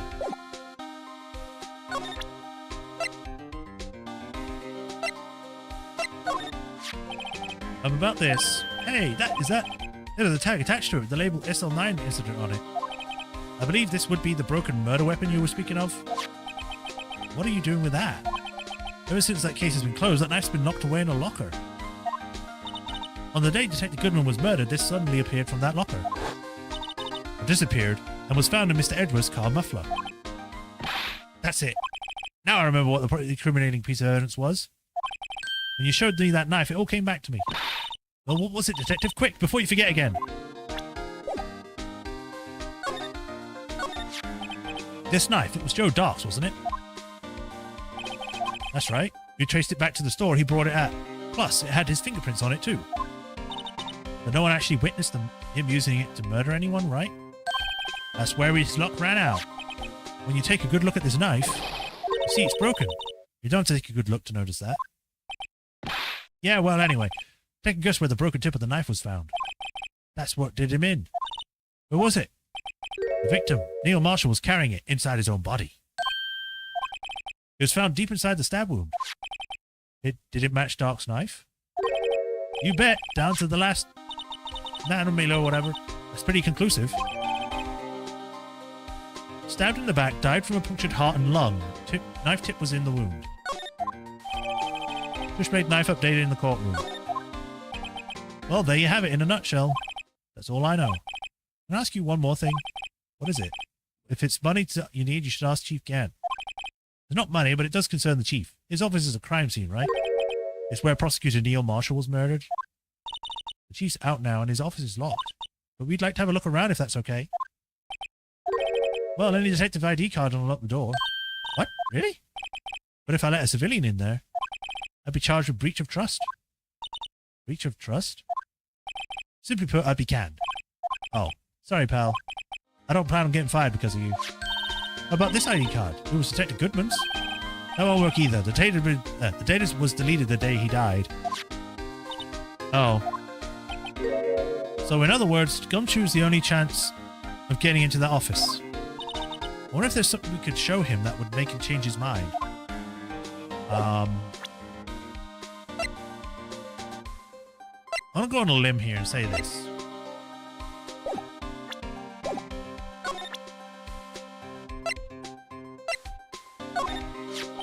That's the ID card record, isn't it? Yes, there's only one number left to investigate at 4:20 p.m. The victim, Detective Goodman, must have entered the evidence room along with someone else. Someone with an executive officer number. 7777777. That's 17 too many, Detective. An executive officer. I might just have a hunch. Can I do something with that?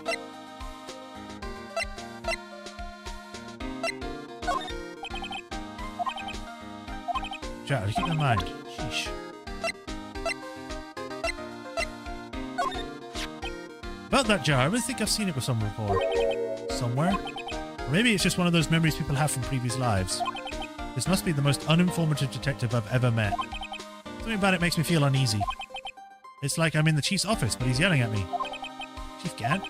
Where could I have seen that before? I mean, I showed you the picture already, didn't I?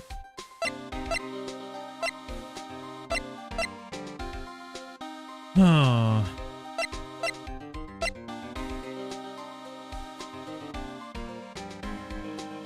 They wouldn't do that, would they? I won't have to show it twice, do I?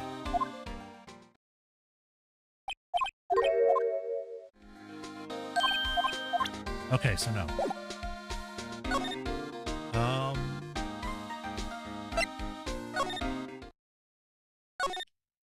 I'm not sure where to go from here. Probably wants me to check up on Edgeworth, doesn't it? I knew it! I knew it! I wonder if Edward's is back yet. There he is. It looks like he's writing something. What are you doing here? You sure was quick to throw that paper on the floor. Tough day in court, huh? Huh. I've had to live the past 2 years with rumors flying around. What's another allegation to me? Sure, Mr. Edgeworth, I'm rooting for you. The Edgeworth's for you. Always trying to hide his real feelings. So, what did you want? Unlike some people, I don't have all day. Alright. I think that is a good point to stop. Because we still got a lot of stuff to do for this day. But we have to stop there for today. We have streamed for 2 hours and over 10 minutes. So we're good. We've done some good progress. So good job, everyone. We shall pick this up next week. But for this week, that is the end for the stream. So thank you for joining. That all managed to make it today. Hope you enjoyed these streams. I know that we missed one stream of this because of Wednesday, but we should hopefully be back with these normal next week. I do have... I might have an idea of doing another game, including the other two I have at the moment, purely because something else has been released that I really want to play, and I can't wait to play it. So I might decide to stream it, so we'll have 3 games going for the moment. But we'll see what comes of that, if it does work out that way. But for today, thank you for watching. That all managed to make it today. I hope you're all fine with me doing these voices and speaking all this lot. I think I'm starting to get used to it. I'm still kind of like tired at the end of it because I'm speaking so much. But yeah, I think we made some good progress. So good job. Thank you for sticking around. We shall be back next week, Tuesday, with whatever I end up coming back to. If it's going to be, I've actually forgotten the other game I'm playing. What is the other game I'm playing? Come on. Fahrenheit, that was it. Why did I forget its name? Yeah, we'll either be back with that or the other game that I want to do. But till then, thanks for joining. As usual, if you haven't already, like, follow, subscribe, do that bell notification if you want to know when I next stream exactly, so you get notified about it. Also, check out my Twitter and follow on there if you want to see any more updates, like if something comes up and I can't stream or something. And if you want to help support me directly, there's links to Patreon or tips. They do help quite a lot. If you become a patron, you get your name added to the list of patrons, like with Hiroru Kuni, where I thank you for the continued support and I break your neck or something. I don't know. The more I talk about it, the more it feels like I just become more and more violent towards many patrons. But yeah, I thank you. You get your name added to lists and units or items, if I can name them, stuff like that. But until next time, y'all take care. Have a nice rest of the day. Have a nice weekend, and I'll see you all on Tuesday. Until then, bye-bye. Bye, Raffatron. Bye, anyone else still here.